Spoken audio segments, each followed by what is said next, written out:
مفکر اور پادری، بشپ اور فادر اور دوسرے بہت سارے ناموں کے ساتھ اسلام کے خلاف، قرآن کے خلاف برسر پیکار ہیں اور دن رات اسلام کے متعلق غلط فہمیاں اور شکوک و شبہات پھیلانے میں مشغول اور مصروف ہیں۔ کبھی سائنسی تحقیقات کی آڑ میں قرآن اور اسلام پر حملہ کیا جاتا ہے تو کبھی سماجی و اخلاقی حوالے سے اس کی تعلیمات کا مذاق اڑایا جاتا ہے۔ مگر جیسا کہ قرآن میں اللہ تعالیٰ نے کھول کھول کر بیان کیا ہے کہ لِیُظْہِرَهُ عَلَى الدِّینِ كُلِّهِ، کہ یہ وہ دین ہے جو تمام ادیان پر، تمام مذاہب پر غالب ہو کر رہے گا۔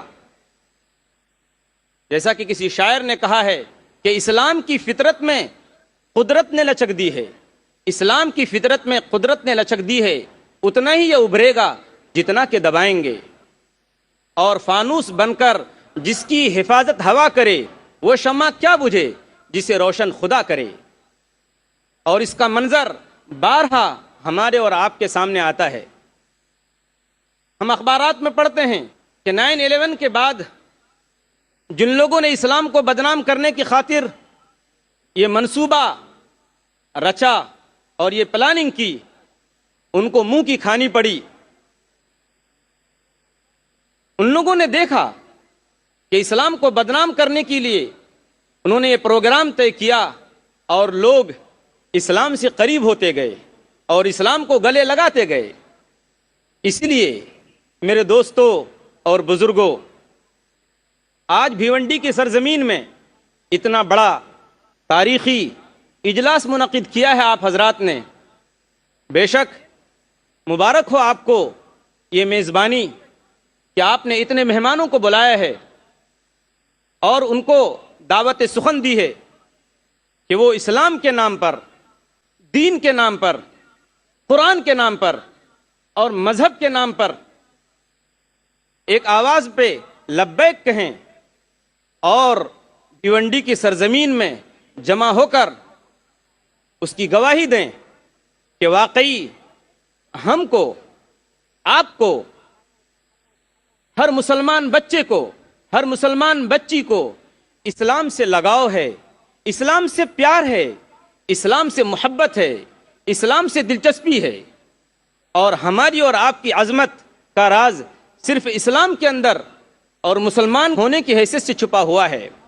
یاد کیجئے وہ تاریخی جملہ کہ جب حضرت عمر رضی اللہ تعالی عنہ کا قافلہ دمشق کی سرزمین کو فتح کرتا ہے اور وہاں داخل ہوتا ہے، حضرت عمر رضی اللہ تعالیٰ عنہ سے کہا گیا کہ آپ سپہ سالار ہیں، آپ فاتح ہیں، آپ لباس اپنا چینج کر لیجئے، آپ کا لباس پرانا ہے، پھٹا ہوا ہے۔ حضرت عمر رضی اللہ تعالیٰ عنہ نے کیا کہا تھا؟ اِنَّا نَحْنُ قَوْمٌ أَعَزَّنَا اللَّهُ بِالْإِسْلَامِ فَلَا نَطْلُبُ الْعِزَّ فِي غَيْرِهِ، ہم ایسی قوم ہیں جس کو اللہ تبارک و تعالیٰ نے اسلام کی وجہ سے عزت دی ہے، ہم لباس میں عزت نہیں ڈھونڈتے۔ خواتین و حضرات، جب بھی قرآن و اسلام کے خلاف کوئی سازش وجود میں آتی ہے تو اللہ تعالیٰ اپنے منتخب کردہ بندوں سے اس کی حفاظت کا انتظام کر دیتا ہے۔ اس تسلسل میں اگر موجودہ دور پر نظر ڈالی جائے تو ہمیں ایک ایسی شخصیت نظر آتی ہے جس نے اسلام کے خلاف چیلنجوں کا ڈٹ کر مقابلہ کیا ہے، اور وہ ہیں محترم جناب ڈاکٹر ذاکر نائک صاحب۔ انہوں نے مسلم دنیا ہی میں نہیں بلکہ مغربی دنیا اور امریکہ میں بھی اسلام اور قرآن کی حقانیت و عظمت کو جس طرح منوایا ہے وہ کسی عام آدمی کے بس کی بات نہیں۔ یہی وجہ ہے کہ ممبئی کے انگریزی روزنامہ انڈین ایکسپریس نے اپنی 22 فروری 2009 کی اشاعت میں 100 موسٹ پاورفل انڈین کے عنوان سے، یعنی ہندوستان کی 100 بااثر اہم ترین شخصیات میں ڈاکٹر ذاکر نائک کو بھی شامل کیا ہے۔ فہرست میں ڈاکٹر ذاکر نائک صاحب کا نمبر 82واں ہے۔ دیگر شخصیات میں فلمی، سیاسی اور تجارتی شخصیات ہیں جیسے راہل گاندھی، سونیا گاندھی، منموہن سنگھ، پرنب مکھرجی، مکیش امبانی، انل امبانی وغیرہ۔ اس کے علاوہ اس میں روحانی و مذہبی پیشواؤں کی فہرست بھی جاری کی گئی ہے۔ ٹاپ 10 اسپریچول گروز کے عنوان سے شائع 10 روحانی و مذہبی شخصیات میں بھی ڈاکٹر ذاکر نائک کا نمبر تیسرا ہے۔ اس میں غور کرنے کی بات یہ ہے کہ مسلمانوں میں مبلغ و پریچر کی حیثیت سے صرف ایک ہی نام ہے اور وہ ہے ڈاکٹر ذاکر نائک کا، اور اس سے زیادہ غور کرنے کی بات یہ ہے کہ 10 گروؤں میں کوئی شنکر آچاریہ، کوئی بشپ یا فادر، کوئی مذہبی پریچر نہیں۔ بابا رام دیو کا نام یوگا کی حیثیت سے، شری روی شنکر کا نام آرٹ آف لیونگ کی حیثیت سے، سسٹر نرملا کا نام چیریٹی کی حیثیت سے لیا گیا ہے۔ گویا ایک ہی شخص ہے جو مذہب کا پرچار کرتا ہے، وہ کوئی ہندو نہیں، وہ کوئی کرسچن نہیں، بلکہ مسلم ہے، اور وہ ہیں ڈاکٹر ذاکر نائک صاحب۔ سچ کہا اللہ تبارک و تعالیٰ نے کہ ذالک فضل اللہ یؤتیہ من یشاء، یہ اللہ کا فضل ہے، وہ جسے چاہتا ہے عطا کرتا ہے۔ یہ رتبہ بلند ملا جس کو مل گیا، اور پھر صداقت ہو تو دل سینوں سے کھنچنے لگتے ہیں واعظ، حقیقت خود کو منوا لیتی ہے، مانی نہیں جاتی۔ اب ہم انتہائی ادب و احترام کے ساتھ عالم اسلام کے اور پوری دنیا کے مشہور مبلغ اسلام ڈاکٹر ذاکر نائک صاحب کو دعوت سخن دیتے ہیں کہ قرآن اور جدید سائنس کے عنوان پر تقریر پیش فرمائیں۔ ہم استقبال کرتے ہیں ڈاکٹر ذاکر نائک کا۔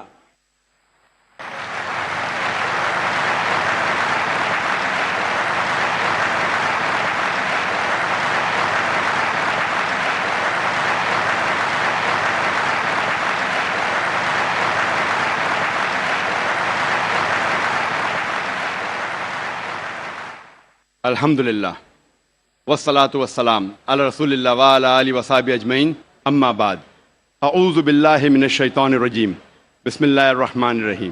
اولم یر الذین کفروا ان السماوات والارض کانتا رتقا ففتقناہما وجعلنا من الماء کل شیء ہے افلا یؤمنون۔ رب اشرح لی صدری ویسر لی امری واحلل عقدۃ من لسانی یفقہوا قولی۔ میرے محترم بزرگوں اور میرے عزیز بھائیوں اور بہنوں، السلام علیکم ورحمۃ اللہ وبرکاتہ۔ اللہ سبحانہ و تعالیٰ کی سلامتی، برکت اور رحمت آپ سب پر ہو۔ مجھے بے حد خوشی ہو رہی ہے کہ الحمدللہ 10 سال بعد میں پھر سے بھیونڈی شہر میں موجود ہوں تقریر کرنے کے لیے۔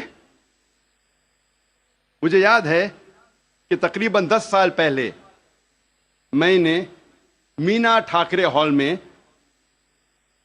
ایک تقریر کی تھی، یونیورسل بردرہڈ، عالمی بھائی چارہ، اور آج میں آپ کے سامنے اسٹیڈیم میں ہوں۔ جیسے آپ جانتے ہیں کہ میں اکثر تقریر انگریزی میں کرتا ہوں، اور 10 سال پہلے بھی انگریزی میں کی تھی۔ چند مواقع پر جب آرگنائزر اصرار کرتے ہیں کہ میں کچھ بات اردو میں کہوں تو میں کوشش کرتا ہوں میرے کمزور ہندی یا اردو میں کچھ بات کہوں۔ چونکہ میں نے تعلیم انگریزی میں حاصل کی ہے تو ظاہر ہے اس اردو یا ہندی تقریر میں کافی غلطیاں کروں گا، اسی لیے تقریر کے شروع میں ہی میں آپ سب سے معذرت چاہتا ہوں اور آپ سے درخواست کرتا ہوں کہ آپ میرے تقریر کے پیغام پہ توجہ دیجیے اور میرے غلطیوں کو نظر انداز کیجیے۔ آج کی تقریر کا موضوع ہے قرآن اور جدید سائنس، اور جیسے آپ جانتے ہیں کہ جتنے سائنٹیفک ٹرمنالوجیز ہے وہ اکثر انگریزی میں ہیں، سائنس کے جتنے الفاظ ہیں اکثر انگریزی میں ہیں، اور کیونکہ میں نے سائنس بھی انگریزی میں پڑھی ہے اسی لیے اس اردو تقریر میں مجھے اور دقت ہوگی۔ اسی لیے اللہ تعالیٰ سے دعا کرتا ہوں، اور جب ہم انگریزی سائنٹیفک ٹرمنالوجیز کو اردو میں ترجمہ کرتے تو اکثر عوام اسے نہیں سمجھتی۔ مثال کے طور پہ علم حیاتیات، میں پوچھنا چاہتا ہوں کہ اس ماشاء اللہ بھرے میدان میں ہزاروں لوگ ہیں، کتنے لوگ علم حیاتیات کا مطلب جانتے ہیں؟ اپنا ہاتھ اوپر کر سکتے؟ 2% بھی نہیں۔ علم حیاتیات کا مطلب ہے بائیولوجی۔ کتنے لوگ بائیولوجی کا مطلب جانتے ہیں؟ ہاتھ اوپر کیجئے۔ بائیولوجی ہاتھ اوپر کیجئے۔ کتنے لوگ جانتے ہیں بائیولوجی کے بارے میں؟ ماشاءاللہ اکثر لوگ۔ تو اسی لیے جب ہم انگریزی سائنٹیفک ٹرمنالوجی کا ترجمہ کرتے ہیں تو اکثر لوگ کے سر کے اوپر جاتا ہے، باؤنسر جاتا ہے. پھر جو اردو داں ہیں، جو ماہرین اردو زبان میں، وہ لوگ سمجھتے. پھر بھی میں کوشش کروں گا کہ انگریزی سائنٹیفک ٹرمنالوجی کو اردو میں ترجمہ کروں یا ہندی میں ترجمہ کروں، لیکن ظاہر ہے کافی غلطیاں ہوں گی. اسی لیے میں آپ سے درخواست کرتا ہوں کہ میری غلطیوں کو نظر انداز کیجیے اور میرے تقریر کے پیغام پہ توجہ دیجیے. جیسے میں نے کہا تھا، آج کی تقریر کا موضوع ہے قرآن اور جدید سائنس. قرآن اللہ سبحانہ و تعالیٰ کی آخری وحی ہے جو نازل کی گئی تھی آخری پیغمبر محمد صلی اللہ علیہ وسلم پر. قرآن مجید ساری کائنات کی سب سے بہترین کتاب ہے. قرآن مجید ساری انسانیت کے لیے ایک پیغام ہے. قرآن مجید اللہ سبحانہ و تعالیٰ کی آخری کتاب ہے جو نازل ہوئی تھی محمد صلی اللہ علیہ وسلم پر. اگر کوئی کتاب کہتی ہے کہ وہ خدا کی طرف سے ہے تو اس کتاب پر فرض ہو جاتا ہے کہ وہ اپنے آپ کو ثابت کرے. ہر دور میں اس کتاب کو ثابت کرنا ہوگا کہ وہ خدا کی طرف سے ہے.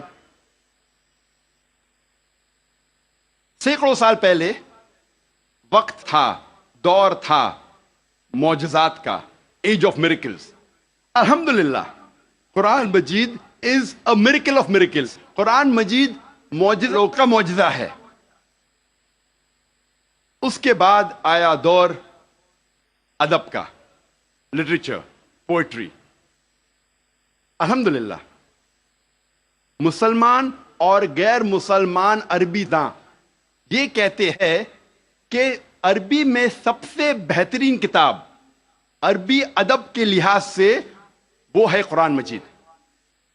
اور اللہ سبحانہ و تعالیٰ چنوتی دیتے ہیں قرآن مجید میں. اللہ سبحانہ و تعالیٰ چیلنج کرتے ہیں سورہ بقرہ میں، سورہ نمبر 2 آیت نمبر 23 اور 24 میں. اللہ سبحانہ و تعالیٰ کہتے ہیں وَإِن كُنتُمْ فِي رَيْبٍ مِّمَّا نَزَّلْنَا عَلَىٰ عَبْدِنَا، اور اگر آپ کو شک ہے کہ ہم نے یہ کتاب نازل کی ہمارے بندے پر، اگر آپ کو شک ہے، فَأْتُوا بِسُورَةٍ مِّن مِّثْلِهِ، تو آپ ایک سورہ قرآن مجید جیسی پیش کیجئے. مِن مِّثْلِهِ، ہو بہو نہیں، قرآن مجید جیسی ایک سورہ آپ پیش کیجئے. وَادْعُوا شُهَدَاءَكُم مِّن دُونِ اللَّهِ إِن كُنتُمْ صَادِقِينَ، اور بلاؤ اپنے مددگار کو اور اپنے گواہ کو اللہ کے علاوہ اگر آپ سچے ہیں. فَإِن لَّمْ تَفْعَلُوا، اور اگر آپ نہیں پیش کر سکتے، وَلَن تَفْعَلُوا، اور آپ ہرگز پیش نہیں کر سکتے، فَاتَّقُوا النَّارَ الَّتِي وَقُودُهَا النَّاسُ وَالْحِجَارَةُ اُعِدَّتْ لِلْكَافِرِينَ، تو ڈرو اس آگ سے جس کا ایندھن انسان اور پتھر ہیں، جو انکار کرنے والوں کے لیے تیار کیا ہے. اللہ سبحانہ و تعالی ان 2 آیتوں میں چنوتی دیتے ہیں، انسانوں کو چیلنج کرتے ہیں. یہ اس وقت دور تھا عربی ادب کا. اس وقت عربوں کو ناز تھا اپنی عربی زبان پر، اور وہ سمجھتے تھے کہ ان سے بہتر دنیا میں کوئی نہیں ہے. اس وقت اللہ سبحانہ و تعالیٰ قرآن مجید نازل کرتے ہیں اور ساری انسانیت کو چنوتی دیتے ہیں، چیلنج کرتے ہیں کہ اگر آپ کو شک ہے کہ یہ کتاب خدا کی طرف سے نہیں ہے تو آپ قرآن مجید جیسی ہو بہو نہیں، ملتی جلتی، ہو بہو تو دور کی بات ہے، ایک سورہ پیش کرو. اور قرآن مجید کی سب سے چھوٹی سورت ہے 3 آیتوں کی، صرف 10 الفاظ. بہت لوگوں نے کوشش کی، ایک انسان نے بھی کامیابی نہیں پائی، اور تا قیامت کوئی بھی قرآن مجید جیسی قریباً ایک سورہ بھی پیش نہیں کر پائیں گے. لیکن آج کا دور ادبی دور نہیں ہے. It's not an age of literature and poetry. اگر کوئی کتاب اپنے آپ کو خدا کی طرف سے کہتی ہے اور ادبی انداز میں کہتی ہے کہ دنیا چپٹی ہے، دنیا سپاٹ ہے، کیا آج کا جدید انسان اس بات کو تسلیم کرے گا؟ بالکل نہیں، کیونکہ آج کا دور ادبی دور نہیں ہے. آج کا دور ہے جدید سائنس کا دور. آج ہم کوشش کریں گے یہ تحقیق کرنے کی قرآن اور جدید سائنس ملتے ہیں یا ٹکراتے ہیں. قرآن اور جدید سائنس ملتے ہیں یا قرآن اور جدید سائنس ٹکراتے ہیں. اس موضوع پہ ہم انشاءاللہ تذکرہ. ایک مشہور سائنسداں، فزسسٹ اور نوبل پرائز ونر جس کا نام البرٹ آئنسٹائن تھا، اس نے کہا science without religion is lame and religion without science is blind. Science مذہب کے بنا لنگڑی ہے اور مذہب سائنس کے بنا اندھا ہے. میں پھر سے دہراؤں گا. البرٹ آئنسٹائن جو فیمس فزسسٹ تھا اور نوبل پرائز ونر، اس نے کہا کہ سائنس مذہب کے بنا لنگڑی ہے اور مذہب سائنس کے بنا اندھا ہے.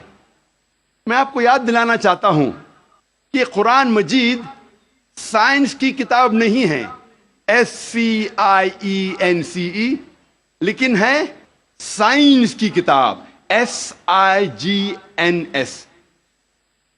یہ ہے نشانیوں کی کتاب، آیتوں کی کتاب.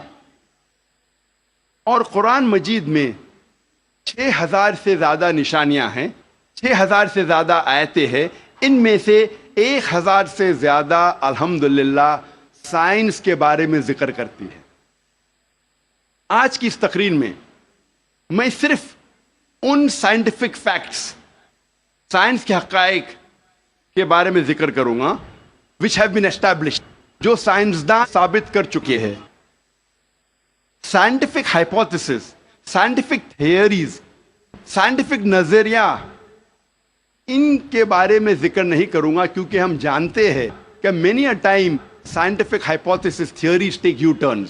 یہ سائنس کے نظریے جو ہیں کئی بار وہ اپنے نظریے سے پلٹ جاتے ہیں. اسی لیے اس تقریر میں صرف میں سائنٹیفک فیکٹس کے بارے میں ذکر کروں گا، سائنس کے حقائق کے بارے میں. سب سے پہلے ہم تذکرہ کریں گے ایسٹرونومی کے بارے میں، فلکیات کے بارے میں. 35 سے 40 سال پہلے کچھ سائنسداں نے تحقیق کی ایک موضوع پہ، تخلیق کائنات، مطلب کریشن آف دی یونیورس. اور ان سائنسداں نے کہا کہ ہماری کائنات سب سے پہلے ایک پرائمری نیبولا تھا، بنیادی گولا، ابتدائی گولا. اس کے بعد there was a secondary separation, دوسری جدائی، دوسری علیحدگی، اور ایک بڑا دھماکہ ہوتا ہے بگ بینگ. اس کے بعد وجود میں آیا گیلیکسیز، کہکشائیں، ستارے، سیارے، چاند، سورج، اور یہ زمین جس پہ ہم رہتے ہیں. اسے سائنسداں نے کہا بگ بینگ، بڑا دھماکہ.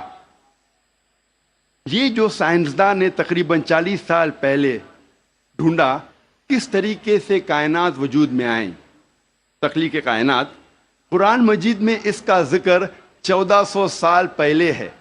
اور میں نے اس تقریر کے شروع میں ایک آیت کی تلاوت کی، سورہ انبیاء کی، سورہ نمبر 21 آیت نمبر 30، جہاں اللہ سبحانہ تعالیٰ فرماتے اولم یر الذین کفروا، کیا انکار کرنے والے یہ نہیں جانتے ان السماوات والارض کانتا رتقا ففتقناہما، کہ زمین اور آسمان ایک تھے، جڑے ہوئے تھے، اور ہم نے انہیں جدا کیا.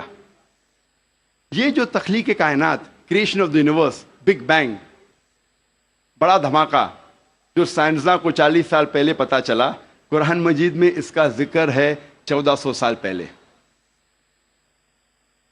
قرآن مجید میں اللہ سبحانہ تعالیٰ فرماتے ہیں سورہ فصلت میں، سورہ نمبر 41 آیت نمبر 11 اور 12 میں، کہ اللہ سبحانہ و تعالیٰ نے آسمان کی طرف دیکھ کے کہا جب وہ دھواں تھا کہ آسمان اور زمین ایک ساتھ آ جاؤ، ولنگلی اور ان ولنگلی، اپنے مرضی سے یا اپنے مرضی کے بنا. اور ان نے کہا کہ ہم اپنے مرضی سے ایک ساتھ آ جاتے ہیں.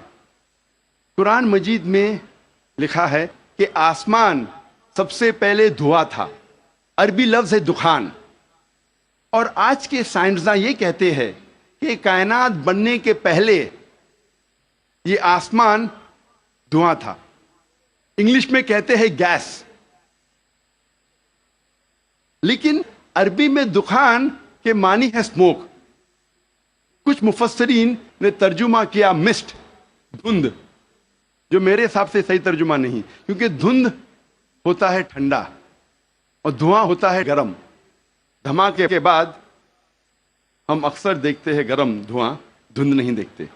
تو قرآن مجید میں لکھا ہے کہ آسمان تھا دھواں. اور آج سائنس یہ کہتی ہے کہ اسموک گیس سے اور بہترین لفظ ہے. جو قرآن مجید میں دخان لکھا ہے وہ گیس سے اور بہترین ہے، اور scientifically smoke is a better word than gas. آپ سوچ سکتے قرآن مجید میں اس کا ذکر ہے 1400 سال پہلے. انسان پہلے سمجھتے تھے کہ زمین سپاٹ ہے، چپٹی ہے. سب سے پہلی بار اگر کوئی انسان نے یہ ثابت کیا کہ دنیا بیضوی ہے، وہ ہے سر فرانسس ڈریک. سن 1577 1577 when he sailed around the earth. جب سمندر پہ سفر کیے دنیا کے گول، سر فرانسس ڈریک نے ثابت کیا کہ دنیا بیضوی ہے. قرآن مجید میں اس کا ذکر ہے 1400 سال پہلے. قرآن میں اللہ تعالیٰ فرماتے ہیں سورہ لقمان میں، سورہ نمبر 31 آیت نمبر 29 میں، الم ترى ان اللہ یلیج اللیل فی النہار ویلیج النہار فی اللیل. اللہ سبحانہ و تعالیٰ نے رات کو دھیرے دھیرے آہستہ آہستہ دن میں تبدیل کیا، اور دن کو دھیرے دھیرے آہستہ آہستہ رات میں تبدیل کیا. یہ دن کا رات اور رات کا دن آہستہ آہستہ دھیرے دھیرے تبدیل ہونا یہ ثبوت دیتا ہے کہ دنیا بیضوی ہے. اگر دنیا چپٹی اور سپاٹ ہوتی تو دن فوراً رات میں تبدیل ہوتا اور رات فوراً دن میں تبدیل ہوتی. اللہ تعالیٰ فرماتے سورہ الزمر میں، سورہ نمبر 39 آیت نمبر 5 میں، کہ اللہ سبحانہ و تعالی رات کو دن پہ لپیٹتا ہے اور دن کو رات پہ لپیٹتا ہے. قرآن میں عربی لفظ ہے قوارہ، جس کے معنی لپیٹنا. جس طریقے سے ایک انسان پھیٹا سر پہ لپیٹتا ہے، a person coils the turban on the head، اسی طریقے سے اللہ تعالیٰ فرماتے ہیں کہ رات دن پہ لپیٹی جاتی ہے اور دن رات پہ لپیٹا جاتا ہے. یہ دن کا رات اور رات کا دن پہ لپیٹنا اسی وقت پاسبل ہے جب دنیا بیضوی ہے. اگر دنیا چپٹی اور سپاٹ ہوتی تو یہ ممکن نہ ہوتا. قرآن مجید میں اللہ تعالیٰ فرماتے ہیں سورہ نازیات میں، سورہ نمبر 79 چیپٹر 79 آیت نمبر 30 میں، وَالْأَرْضَ بَعْدَ ذَلِكَ دَحَاهَا، اور اس کے بعد اللہ سبحانہ و تعالیٰ نے زمین کو پھیلایا بچھونا جیسے. دہا کے ایک معنی ہے پھیلانا، اور دہا کی دوسری معنی آتا ہے عربی لفظ دھویا سے، جس کے معنی ہے بیضا، جس کے معنی ہے انڈا. اور ہم جانتے ہیں کہ دنیا گول ہے، بیضوی ہے. اور ہم یہ بھی جانتے ہیں آج کہ دنیا پوری طریقے سے گول نہیں ہے، وہ اوپر اور نیچے سے from the poles it is flattened, اوپر اور نیچے سے چپٹی ہے، جسے ہم کہتے ہیں انگریزی میں جیو اسفیئریکل ان شیپ، ارضی بیضوی. اور یہ لفظ جو دہا ہے وہ عام انڈے کے لیے نہیں ہے، عام بیضے کے لیے نہیں، خصوصاً شتر مرغ کے انڈے کے لیے، شتر مرغ کے بیضے کے لیے. اور جب ہم دیکھتے ہیں شتر مرغ کا بیضا انڈا اس جیو اسفیئریکل ان شیپ، ارضی بیضوی کے شکل میں ہے. آپ سوچ سکتے ہیں 1400 سال پہلے اس کتاب میں لکھا ہے کہ یہ زمین، یہ دھرتی اس جیو اسفیئریکل ان شیپ، ارضی بیضوی شکل میں ہے. پہلے انسان یہ سوچتے تھے یہ چاندنی جو ہے، چاند کی روشنی، یہ اس کی خود کی روشنی ہے. چند صدی پہلے ہمیں پتا چلا کہ چاند کی روشنی، چاندنی اس کی خود کی روشنی نہیں ہے، یہ سورج کی لی ہوئی روشنی ہے، سورج کی منعکس شدہ ریفلیکٹڈ لائٹ ہے، بوروڈ لائٹ ہے۔ قرآن مجید میں اللہ سبحانہ تعالیٰ فرماتے ہیں سورہ فرقان میں سورہ نمبر 25 آیت نمبر 61 میں، اللہ سبحانہ و تعالیٰ نے آسمان میں برج رکھے، تاروں کے جھنڈ، اور اس میں رکھا سورج جس کے پاس خود کی روشنی ہے، سلگتا ہوا چراغ، اور رکھا چاند جس کی لی ہوئی روشنی ہے۔ قرآن میں سورج عربی میں کہا گیا ہے شمس، اور اس کی روشنی کو کہا گیا ہے سراج، وہاج اور دیا، جس کے معنی ہے سلگتا ہوا چراغ یا مشال یا دیا۔ تینوں کے معنی ہیں کہ سورج کی روشنی خود کی ہے، اور چاند کو کہا گیا ہے قرآن مجید میں قمر، اور چاندنی کو کہا گیا ہے منیر یا نور۔ منیر مینز بوروڈ لائٹ، لی ہوئی روشنی، یا نور میننگ ریفلیکٹڈ لائٹ، منعکس شدہ روشنی، ریفلیکٹڈ لائٹ۔ آپ سوچ سکتے قرآن مجید 1400 سال پہلے کہتا ہے کہ یہ چاندنی خود کی روشنی نہیں ہے، چاند کی لی ہوئی روشنی ہے، اور اس کا ذکر سورہ فرقان سورہ نمبر 25 آیت نمبر 61 کے علاوہ سورہ یونس میں سورہ نمبر 10 آیت نمبر 5 میں، اور سورہ نوح میں سورہ نمبر 71 آیت نمبر 15 اور 16 میں۔ پہلے سائنسداں یہ سمجھتے تھے کہ زمین کائنات کا مرکز ہے، اور باقی سیارے چاند اور سورج زمین کے گول گھوم رہے ہیں، چکر لگا رہے ہیں۔ اسے کہتے تھے تھیوری آف جیو سینٹرزم، زمین کو مرکز سمجھنے کا نظریہ۔ اور یہ لوگ 2 صدی سے، ٹولمی کے وقت سے مانتے تھے، 16ویں صدی تک، جب تک کوپرنیکس نے کہا کہ زمین کے گول چاند اور سیارے نہیں چکر لگا رہے ہیں، لیکن سورج کے گول زمین، چاند اور باقی سیارے چکر لگا رہے ہیں، گھوم رہے ہیں۔ اسے کہتے تھے ہیلیو سینٹرک تھیوری، مطلب سورج کا مرکز ہونے کا نظریہ۔ اور سن 1609 میں ایک جرمن سائنٹسٹ جس کا نام تھا یوہنس کیپلر، اس نے لکھا اپنی کتاب میں ایسٹرونوما نووا کہ صرف سیارے اور چاند سورج کے گول گھوم نہیں رہے ہیں، لیکن زمین، چاند اور سیارے، پلانٹس، سورج کے گول گھومنے کے علاوہ اپنے محور پہ گردش کر رہے ہیں۔ They are rotating about their own axis۔ اور جب میں اسکول میں تھا، میں سن 1981 میں 10ویں میں تھا، جغرافی میں نے پڑھا تھا کہ زمین، چاند اور سیارے، پلانٹس، وہ چکر لگا رہے ہیں، دے ریوالونگ اینڈ روٹیٹنگ، اور اپنے محور پہ گردش کر رہے ہیں، لیکن سورج اپنے محور پہ گردش نہیں کر رہا ہے۔ لیکن میں نے جب قرآن کی ایک آیت پڑھی، سورہ انبیاء سورہ نمبر 21 آیت نمبر 33 میں اللہ سبحانہ تعالیٰ فرماتے ہیں هو الذی خلق اللیل والنہار، اللہ سبحانہ و تعالیٰ نے رات اور دن بنایا، والشمس والقمر، سورج اور چاند، کل فی فلک یسبحون، وہ گھوم رہے ہیں اور اپنے محور پہ گردش کر رہے ہیں۔ قرآن کا لفظ یہاں ہے یسبحون۔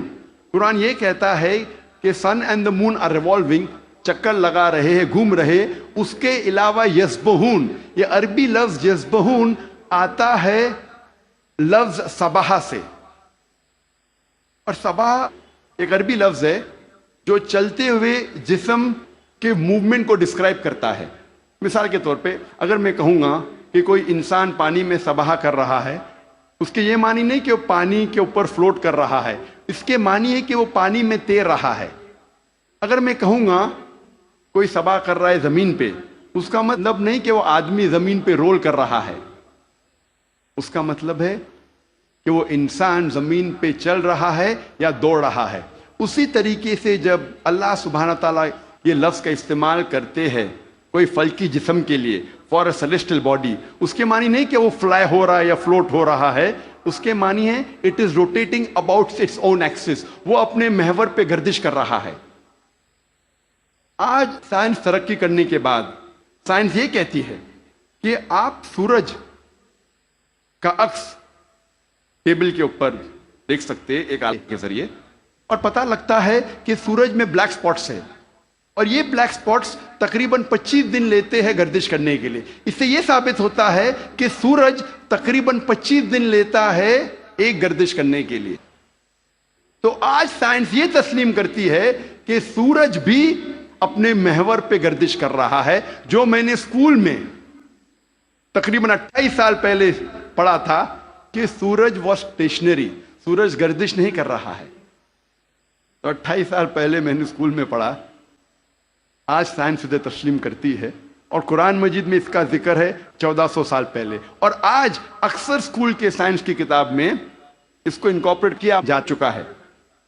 یہ نئی چیز داخل ہو چکی ہے سائنس کی کتابوں میں کہ سورج اپنے محور پہ گردش کر رہا ہے. اللہ تعالیٰ فرماتے سورہ یاسین میں سورہ نمبر 36 آیت نمبر 40 میں کہ سورج چاند کو نہیں پکڑ سکتا اور دن کو رات نہیں پکڑ سکتی. دا سن کی not outstrip the moon neither can night catch up with the day. کل فی فلک یسبحون، یہ اپنے محور پہ گردش کر رہے. اس کے معنی کہ چاند اور سورج کے جو ایکسس ہے، جو ریولیوشن کا ہے، وہ ڈفرنٹ ہے، وہ علیحدہ ہے، اسی لیے وہ آپس میں کبھی نہیں ملیں گے. آج سائنس یہ کہتی ہے کہ جو سورج کی روشنی ہم دیکھتے ہیں it is due to a chemical reaction. یہ ایک کیمیکل ریئیکشن کے وجہ سے ہے جو کروڑوں سالوں سے چل رہا ہے، اور ایک دن یہ کیمیکل ریئیکشن بند ہو جائے گا اور سورج ختم ہو جائے گا. لیکن سائنسداں کہتے ہیں کہ اس کو اور کروڑوں سال لگیں گے، اور کروڑوں سال کے بعد ایک کیمیکل ریئیکشن بند ہوگا. یعنی سائنس یہ کہتی ہے کہ ایک وقت آئے گا جب سورج نشٹ ہو جائے گا، ختم ہو جائے گا. قرآن میں اللہ تعالیٰ فرماتے ہیں سورہ یاسین میں سورہ نمبر 36 آیت نمبر 38 میں وَالشَّمْسُ تَجْرِي لِمُسْتَقَرٍّ لَهَا، کہ سورج جا رہا ہے اپنے مستقر کی طرف، سورج جا رہا ہے اپنے ڈیسٹینیشن پہ. سورج ایک مقرر وقت کے لیے ہے. مستقر کے معنی مقرر وقت اور مقرر جگہ، اس کے دو معنی ہوتے ہیں. مستقر کے معنی کہ سورج ایک مقرر وقت کے لیے ہے اور مقرر جگہ کی طرف جا رہا ہے. یہ سائنس آج تسلیم کرتی ہے کہ سورج ایک مقرر وقت کے لیے ہے. اور سائنس یہ بھی مانتی ہے کہ سورج کائنات کے ایک نقطے کی طرف جا رہا ہے جس کا نام ہے سولر اپیکس. ان دا ہرکولینز الفا لائرا 12 میل پر سیکنڈ کی رفتار پہ. قرآن میں لکھا ہے مستقر، مقرر جگہ کی طرف. سائنس کہتی ہے دونوں معنی مستقر کے، مقرر جگہ اور مقرر وقت، دونوں الحمدللہ صحیح ہے. اور اس کا ذکر سورہ یاسین سورہ نمبر 36 آیت نمبر 38 کے علاوہ سورہ رعد میں بھی ہے سورہ نمبر 13 آیت نمبر 2، سورہ فاطر سورہ نمبر 35 آیت نمبر 13، سورہ لقمان سورہ نمبر 31 آیت نمبر 29، اور سورہ الزمر سورہ نمبر 39 آیت نمبر 5 میں. سب جگہ کہا گیا ہے کہ سورج ایک مقرر وقت کے لیے ہے، ایک مقرر جگہ کی طرف جا رہا ہے. آج سائنس یہ کہتی ہے جو آسمان ہمارے زمین کے اوپر ہے جسے ہم کہتے ہیں ایٹماسفیئر، وہ ایک محفوظ چھت کی طرح ہے.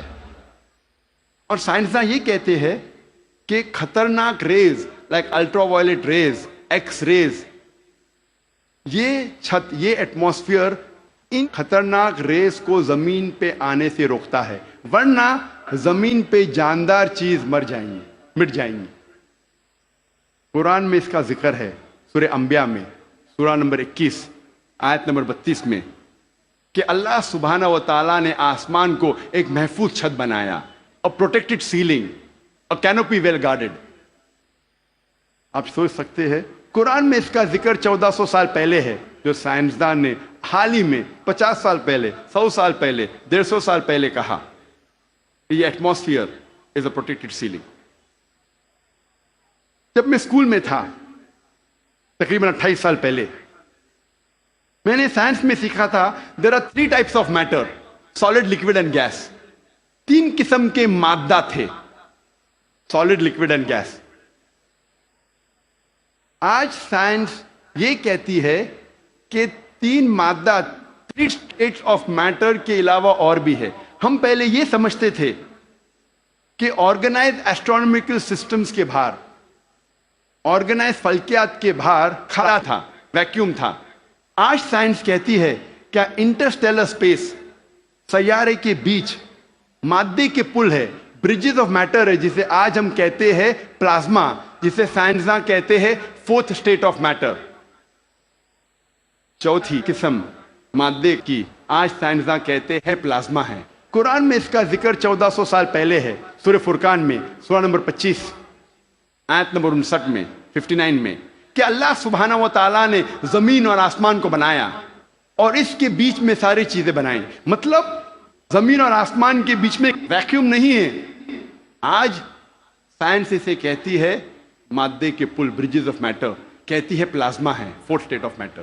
اور اس کا ذکر سورہ فرقان سورہ نمبر 25 آیت نمبر 59 کے علاوہ سورہ ہجر میں سورہ نمبر 15 آیت نمبر 85 میں، سورہ سجدہ سورہ نمبر 32 آیت نمبر 4 میں، سورہ صفات سورہ نمبر 37 آیت نمبر 5، اور سورہ احقاف سورہ نمبر 46 آیت نمبر 3 میں کئی جگہ لکھا ہے کہ اللہ سبحانہ و تعالیٰ نے زمین اور آسمان بنائے اور اس کے بیچ میں ساری چیزیں۔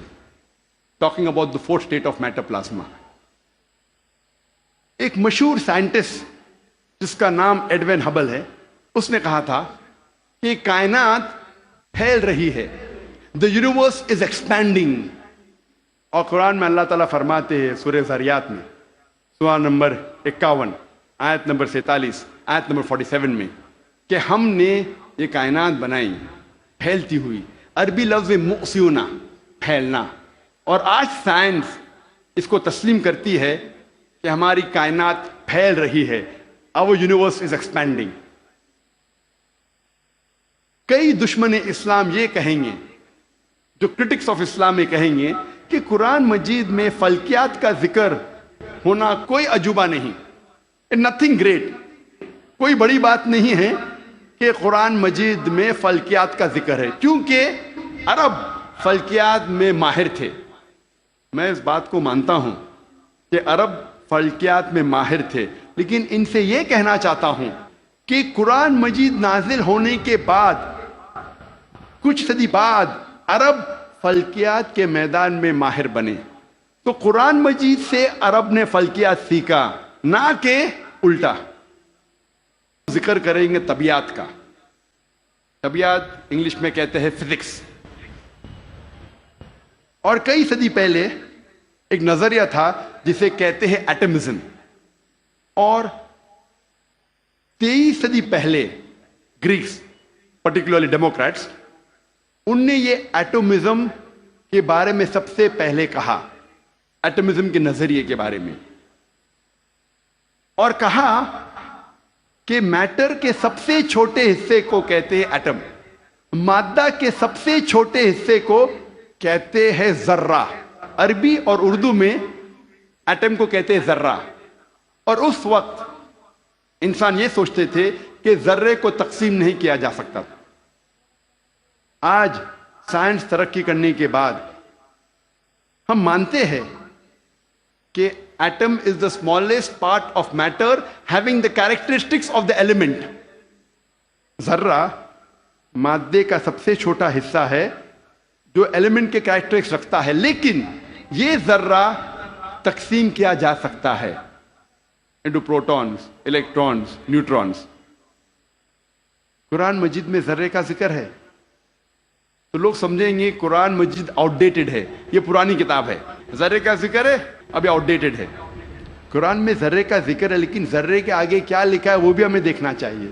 قرآن مجید میں لکھا ہے سورہ سبا میں، سورہ نمبر 34 آیت نمبر 3 میں، کہ انکار کرنے والے جب کہیں گے کہ وہ گھڑی کبھی بھی نہیں آئے گی، آخرت کے بارے میں، قیامت کے بارے میں، وہ گھڑی کبھی نہیں آئے گی، تو اللہ تعالیٰ فرماتے کہو ان سے ضرور آئے گی اللہ کی مرضی سے، جس کے پاس علم غیب ہے، جس کے علم میں چھوٹا سا ذرہ زمین اور آسمان میں، اور اس چیز جو ذرے سے چھوٹی ہے اور بڑی ہے اس کا علم بھی اس کی کتاب میں محفوظ ہے۔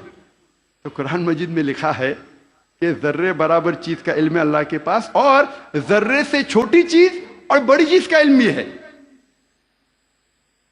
اور یہ انفارمیشن، یہ خبر دہرائی گئی ہے سورہ یونس میں، سورہ نمبر 10 آیت نمبر 61 میں، کہ اللہ سبحانہ و تعالی کے علم میں ہے ذرے جیسی چیز جو آسمان اور زمین پہ ہے، اور وہ چیز جو ذرے سے بھی چھوٹی ہے اور ذرے سے بڑی ہے اس کی کتاب میں محفوظ ہے۔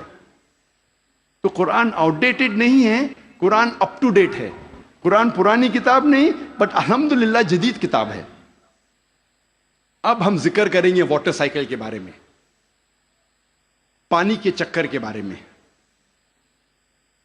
ہم جو اسکول میں پڑھتے ہیں واٹر سائیکل کے بارے میں، پانی کے چکر کے بارے میں، سب سے پہلے اس جدید پانی کے چکر کا ذکر کیا تھا سر برنارڈ پیلیسی نے سن 1580 میں۔ اور ہم جانتے ہیں، ہم نے اسکول میں پڑھا ہے کہ water evaporate from the ocean, پانی سمندر سے بھاپ بن کے اوپر جاتا ہے، جڑ کے بادل بنتا ہے، بادل جڑتے ہیں اور اندرونی حصے میں ہوا کے ذریعے جاتے ہیں، پھر ان کی تقسیم ہوتی ہے اور پانی بادل سے برستا ہے۔ بارش برسنے کے بعد یہ پانی نہر بن کر، سٹریم بن کے، لیک بن کے پھر سے جاتا ہے سمندر میں، اور یہ پانی کا چکر کمپلیٹ ہوتا ہے۔ پہلے لوگ کو 16ویں صدی کے پہلے اس کا علم نہیں تھا۔ 7 صدی قبل مسیح تھیلز آف ملیٹس نے کہا تھا یہ بارش کیسے آتی تھی؟ یہ جو اوشن کا سپرے ہے، سپرے آف دی اوشن، ہوا سے اٹھاتی تھی اور اندرونی حصے میں بارش جیسے برساتی تھی۔ یہ لوگ سمجھتے تھے بارش اس طریقے آتی تھی۔ لوگ کو یہ نہیں پتا تھا کہ زمین کے نیچے جو پانی ہے وہ کیسے جمتا تھا۔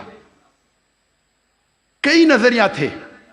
لوگ پہلے سوچتے تھے کہ یہ ہوا کا دباؤ پانی پہ، سمندر پہ، پانی کو زمین سے نیچے لے جاتا تھا اور اس طریقے سے زمین کے نیچے پانی آتا تھا۔ لوگ پہلے یہ سمجھتے تھے at the time of Plato کے وقت کہ یہ پانی ایک خفیہ راستے سے واپس جاتا تھا سمندر کی طرف، سمندر میں secret passage, the great abyss known as the Tartarus at the time of Pluto. ایک خفیہ راستے سے پانی زمین کے نیچے سے جاتا تھا سمندر میں، اسے کہتے تھے گریٹ ایبس ٹارٹرس۔ اور یہ لوگ سمجھتے تھے 16ویں صدی تک۔ 18ویں صدی میں ڈیسکارٹس بھی اس بات کو تسلیم کرتا تھا، اور 19ویں صدی میں ایرسٹوٹل کا نظریہ بھی لوگ سمجھتے تھے صحیح ہے کہ viper was picked up and it condensed in mountain caverns which gave rise to underground lakes which was the source of water for the springs۔ یہ پانی کی بھاپ پہاڑ میں جم جاتی تھی اور پھر زمین کے نیچے بنتے تھے تالاب جو سپرنگز کو پانی دیتے تھے۔ یہ تالاب، انڈر گراؤنڈ تالاب جو ہے، سپرنگز کو پانی دیتے تھے۔ آج ہم جانتے ہیں یہ جو زمین کے نیچے پانی ہے، یہ اصل میں جب بارش کا پانی گرتا ہے زمین پہ جو کریکس ہوتے ہیں اور سورسز کے ذریعے، کریکس کے ذریعے یہ پانی نیچے جاتا ہے۔ قرآن مجید میں اس کا ذکر ہے سورہ الزمر میں، سورہ نمبر 39 آیت نمبر 21 میں۔ اللہ سبحانہ و تعالی آسمان سے پانی برساتا ہے اور زمین میں جس میں کریکس ہے اس کے ذریعے زمین میں پانی دیتا ہے، اور جو بوئی ہوئی زمین ہے وہ رنگ برنگی ہو جاتی ہے. It brings various colours of sown field. اللہ تعالیٰ فرماتے ہیں سورہ روم میں سورہ نمبر 30 آیت نمبر 24 میں کہ اللہ سبحانہ و تعالیٰ آسمان سے بارش برساتا ہے اور مری ہوئی زمین میں جان ڈالتا ہے. اللہ تعالیٰ فرماتے ہیں سورہ مومنون میں سورہ نمبر 23 آیت نمبر 18 میں کہ اللہ سبحانہ و تعالیٰ پانی آسمان سے برساتے ہیں اور اس پانی کو جما سکتے ہیں اور اس پانی کو بہا سکتے بھی ہے. بہانے پہ قادر ہے. Allah can store the water as well as drain it. قرآن میں ذکر آتا ہے سورہ طارق میں سورہ نمبر 86 چیپٹر 86 آیت نمبر 11 میں وَالسَّمَاءِ ذَاتِ الرَّجْ that heaven which returns, وہ آسمان جو واپس دیتا ہے. ایک معنی وَالسَّمَاءِ ذَاتِ الرَّجْ کی ہے کہ جو ڈینجرس ریز ہے, ultraviolet rays, X rays, جو زمین پہ آنے کے پہلے آسمان اسے واپس پھینک دیتا ہے اس طرف. اس کے علاوہ یہ جو پانی کا بھاپ ہے, واٹر ویپرائز ہوتا ہے, بادل میں بنتا ہے اور پھر سے یہ آسمان اس پانی کو زمین پہ برساتا ہے. وَالسَّمَاءِ ذَاتِ الرَّجْ. اللہ تعالیٰ فرماتے ہیں سورہ الحجر میں سورہ نمبر 15 آیت نمبر 22 میں وی کاز فیکنڈیٹنگ ونڈز, ہم ہوا کے ذریعے بادل کو بھوجل کرتے ہیں.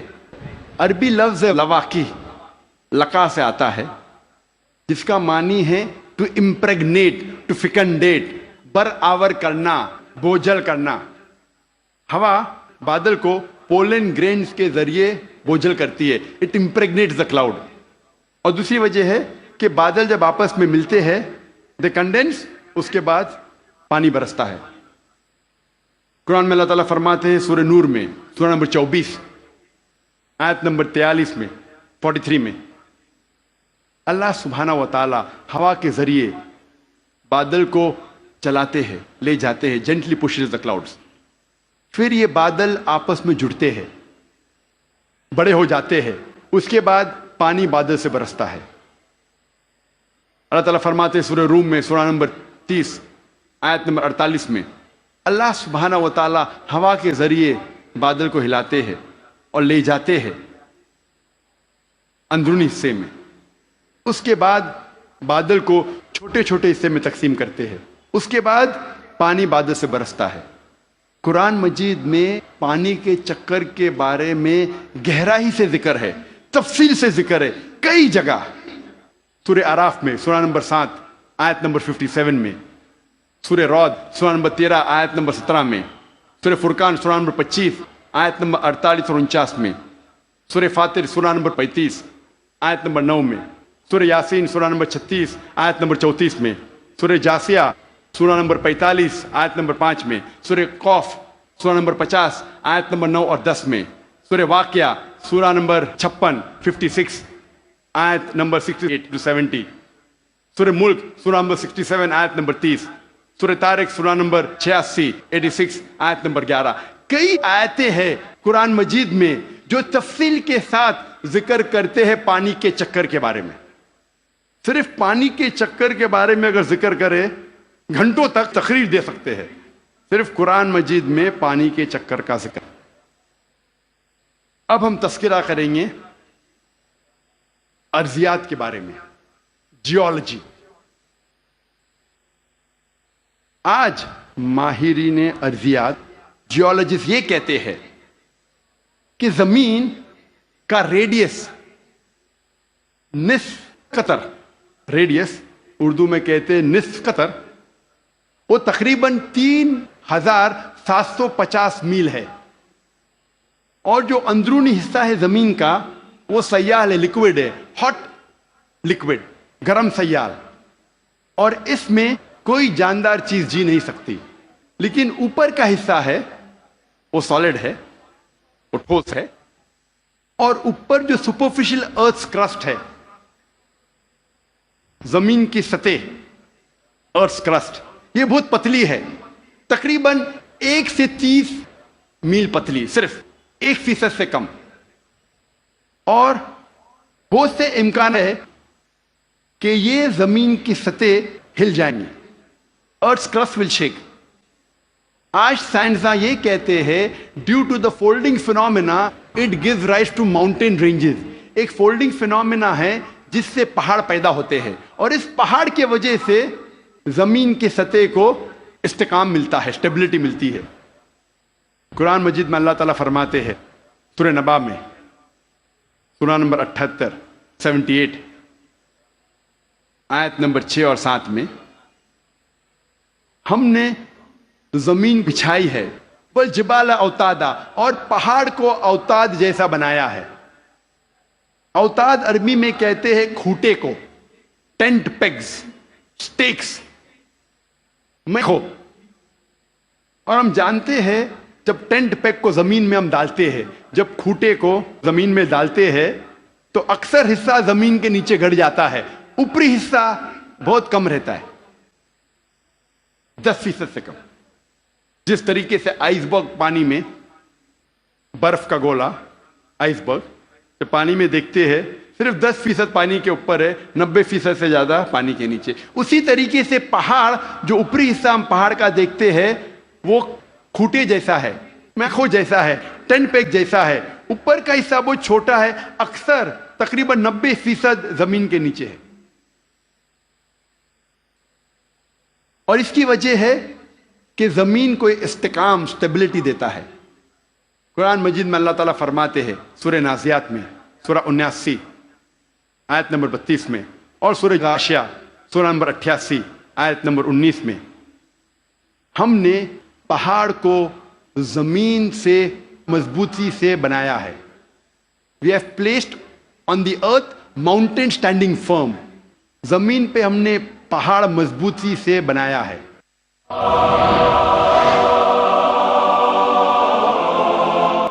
ارضیات میں, جیولوجی کے میدان میں ایک بہت اہم کتاب ہے جو اکثر دنیا بھر جب جیولوجی کے سبجیکٹ میں اسے گائیڈ مانا جاتا ہے, اس کتاب کا نام ہے ارتھ, زمین.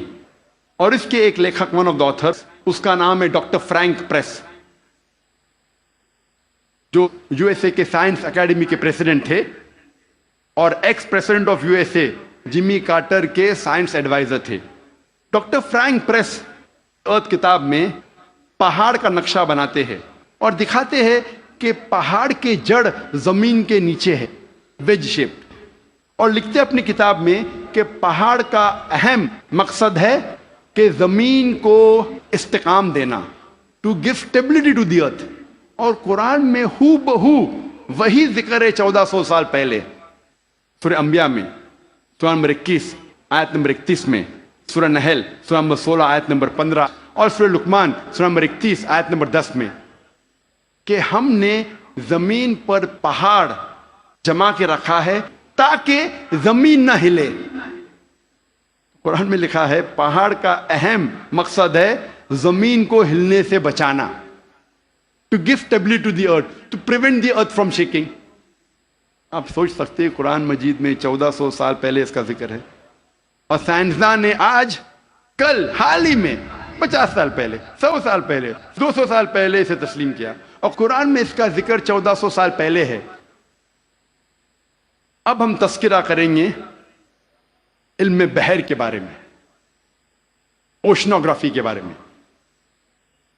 اور اوشنوگرافی کے فیلڈ میں قرآن مجید میں اللہ سبحانہ تعالیٰ فرماتے ہیں سورہ فرقان میں سورہ نمبر 25 آیت نمبر 53 میں 53 میں, اللہ سبحانہ و تعالیٰ نے 2 قسم کے پانی بنائے ہیں, ایک پینے والا اور میٹھا, اور دوسرا کھارا اور کڑوا. اور دونوں کے بیچ اللہ نے ایک برزخ بنایا ہے, بنا دکھنے والا ایک ویل, ایک پردہ. عربی میں لفظ برزخ, برزخ کے معنی پردہ. جس طریقے سے انسان مرتا ہے اور واپس سے قیامت میں اٹھنے کے پہلے ہم کہتے ہیں برزخ میں ہے, انسین, جو دیکھے نہیں جا سکتا ہے وہ زندگی. قرآن میں کہا گیا برزخ, نہ دیکھے جانے والا پردہ. قرآن میں پھر سے اس کا ذکر ہے سورہ رحمان میں سورہ نمبر 55 آیت نمبر 19 اور 20 میں, جو آج ہمارے ننھے سے قاری نے اس کی تلاوت کی.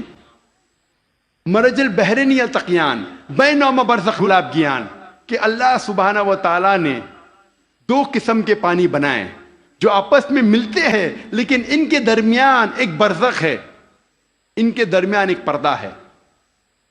لوگ پہلے جانتے تھے کہ دو قسم کے پانی ہیں، کھارا اور میٹھا، کھارا پانی میٹھا پانی، لیکن مفسرین قرآن یہ نہیں سمجھ پاتے تھے اللہ تعالیٰ کیا کہنا چاہتا ہے جب کہتا ہے کہ کھارے اور میٹھے پانی کے درمیان برزخ ہے، پانی آپس میں ملتا ہے لیکن یہ ایک دوسرے سے گھل مل نہیں سکتا۔ کھارا پانی اور میٹھا پانی ملتا ہے لیکن ان کے درمیان برزخ ہے تاکہ ایک پانی دوسرے پانی میں مل نہیں سکے۔ تو مفسر قرآن یہ سمجھ نہیں پاتے تھے اللہ تعالیٰ کیا فرمانا چاہتا ہے۔ آج جو سائنس ترقی کرنے کے بعد اور علم بحر کے بارے میں ہم آج اور جانتے ہیں، جو پروفیسر ہے جو یو ایس اے کے مشہور ماہر ہے علم بحر میں، یہ سائنٹسٹ نے کہا اس کے معنی ہیں آج ہم جانتے ہیں کہ جب بھی میٹھا پانی کھارے پانی میں جاتا ہے، بہتا ہے، وہ میٹھا پانی اپنی مٹھاس کو کھو دیتا ہے اور کھارا بن جاتا ہے، اور اس کے درمیان there is a transitional homogenizing area، جو عربی میں قرآن میں لکھا ہے برزخ، ایک پردہ۔ آج جو سائنس نے جانا، قرآن مجید نے 1400 سال پہلے لکھا کہ کھارے اور میٹھے پانی کے درمیان ہے ایک پردہ، یہ پانی ملتا ہے لیکن آپس میں گھل مل نہیں سکتا۔ they meet but they do not mix۔ اور سب سے بہترین مثال جو ہم آنکھ سے دیکھ سکتے ہیں وہ ساؤتھ افریقہ میں in the southern part in the Cape area, دونوں کھارا اور میٹھا پانی ملتا ہے، ہم دیکھ سکتے، ہم یہ بھی دیکھتے کہ دونوں پانی کا رنگ الگ ہے۔ یہ مثال ہم ایجپٹ، مصر میں بھی دیکھ سکتے ہیں، جب river Nile flows into the Mediterranean sea, river Nile بہتی ہے میڈیٹرینین سی میں۔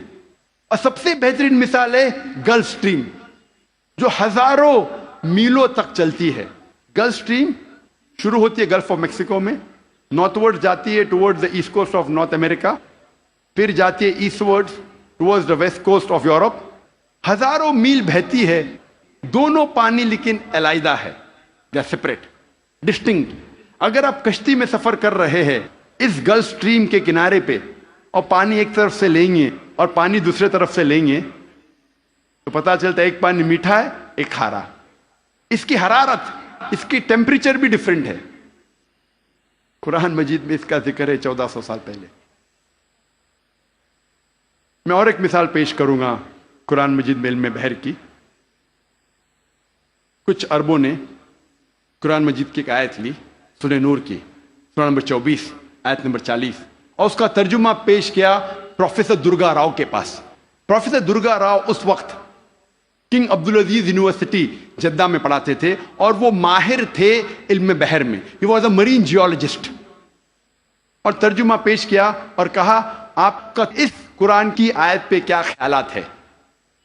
قرآن مجید میں لکھا ہے سورہ نور میں سورہ نمبر 24 آیت نمبر 40 میں کہ انکار کرنے والوں کے ذہن کی کیفیت ایسی ہے جس طریقے سے سمندر کے گہرائی میں اندھیرے پر اندھیرا، موج پر موج، لہر پہ لہر، اس کے اوپر بادل، جب انسان اپنے ہاتھ کو آگے کرتا ہے وہ دیکھ نہیں سکتا۔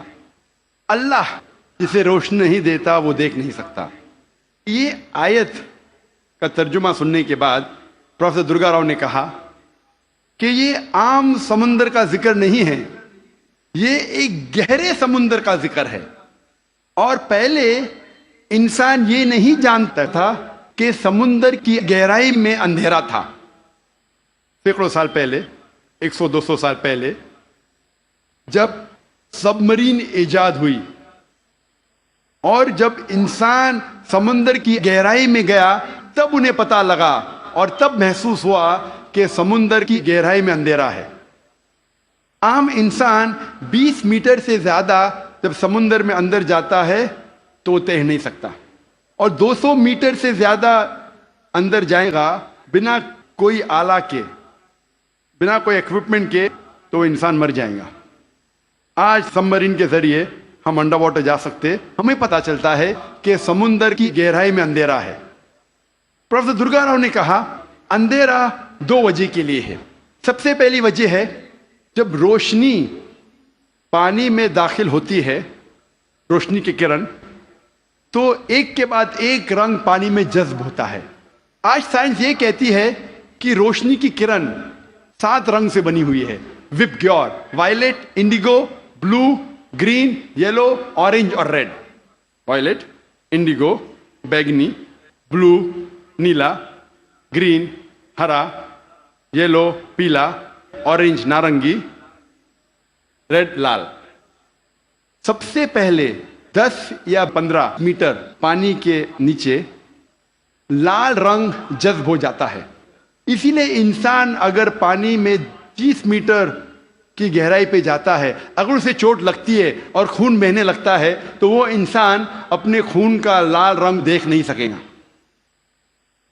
30 سے 50 میٹر جذب ہوتا ہے نارنگی رنگ۔ 50 سے 100 میٹر کے درمیان پانی کے نیچے جذب ہوتا ہے پیلا رنگ۔ 100 سے 200 میٹر کے درمیان جذب ہوتا ہے ہرا رنگ، اور 200 میٹر کے بعد پانی کے نیچے جذب ہوتا ہے نیلا رنگ، اور اس کے نیچے پورا اندھیرا ہے۔ قرآن مجید میں لکھا ہے انکار کرنے والے کی ذہن کی کیفیت، انکار کرنے والے جو خدا کا انکار کرتے ہیں، جو خدا میں نہیں مانتے، اللہ سبحانہ وتعالیٰ میں نہیں مانتے، انکار کرنے والے کی ذہن کی کیفیت ایسی ہے جس طریقے سے گہرے سمندر میں اندھیرا پہ اندھیرا، لہر پہ لہر، اس کے اوپر بادل۔ دوسری وجہ اندھیرے کی ہے، پروفیسر درگا راؤ کہتے ہیں، وہ ہے بادل۔ جب سورج کی روشنی آتی ہے کئی بار بادل اس روشنی کو جذب کر لیتا ہے، اس لیے بادل کے نیچے ہم دیکھتے ہیں اندھیرا، اور جو روشنی بادل کے ذریعے جذب نہیں ہوتی اور جب سمندر میں جاتی ہے، کئی بار جو سمندر کے اوپر لہریں ہیں وہ لائٹ ریز کو ریفلیکٹ کرتی ہے، اور جو لائٹ ریز، جو روشنی کی کرن ریفلیکٹ نہیں ہوتی وہ سمندر میں داخل ہوتی ہے، اور جیسے میں نے کہا ایک رنگ کے بعد ایک رنگ جذب ہوتا ہے۔ قرآن مجید میں لکھا ہے انکار کرنے والے کی ذہن کی کیفیت ایسی ہے جس طریقے سے گہرے سمندر میں اندھیرے پہ اندھیرا، لہر پہ لہر۔ اس کی کیا معنی؟ لہر پہ لہر۔ ہم انسان جانتے تھے کہ سمندر کے اوپر لہر ہے، لیکن سن 1900 میں ہمیں پتا لگا کہ سمندر کے نیچے بھی لہر ہے، اسے کہتے ہیں انٹرنل ویوز، اندرونی لہر، جو ڈفرینشیٹ کرتی ہے superficial part of the ocean کو deep part of the ocean سے۔ یہ اندرونی لہر تقسیم کرتی ہے سمندر کو اوپری سے اور اندرونی حصے میں۔ اوپری حصہ superficial part is lit up and warm, گرم ہوتا ہے اور اس میں روشنی ہوتی ہے۔ جو گہرا بھاگ ہوتا ہے سمندر کا وہ اندھیرا ہوتا ہے اور ٹھنڈا ہوتا ہے۔ یہ انٹرنل ویوز، اندرونی لہر ہمیں پتہ چلی تقریباً 110 سال پہلے۔ قرآن میں لکھا ہے لہر پر لہر، یعنی اندرونی لہر کے اوپر ہے سپرفیشل ویوز۔ اسی لیے مچھلیاں بھی جب گہرائی میں جاتی ہے وہ دیکھ نہیں سکتی، اپنی خود کی روشنی لے جاتی ہے۔ ڈیو ٹو کیمیکل ریئیکشن مچھلی خود کی روشنی کے ذریعے دیکھ سکتی ہے گہرے اندھیرے میں۔ پروفیسر درگا راؤ نے کہا کہ یہ کتاب قرآن مجید انسان کی لکھی ہوئی کتاب ہو ہی نہیں سکتی، اور پروفیسر درگا راؤ نے کہا یہ کتاب خدا کی طرف سے ہے۔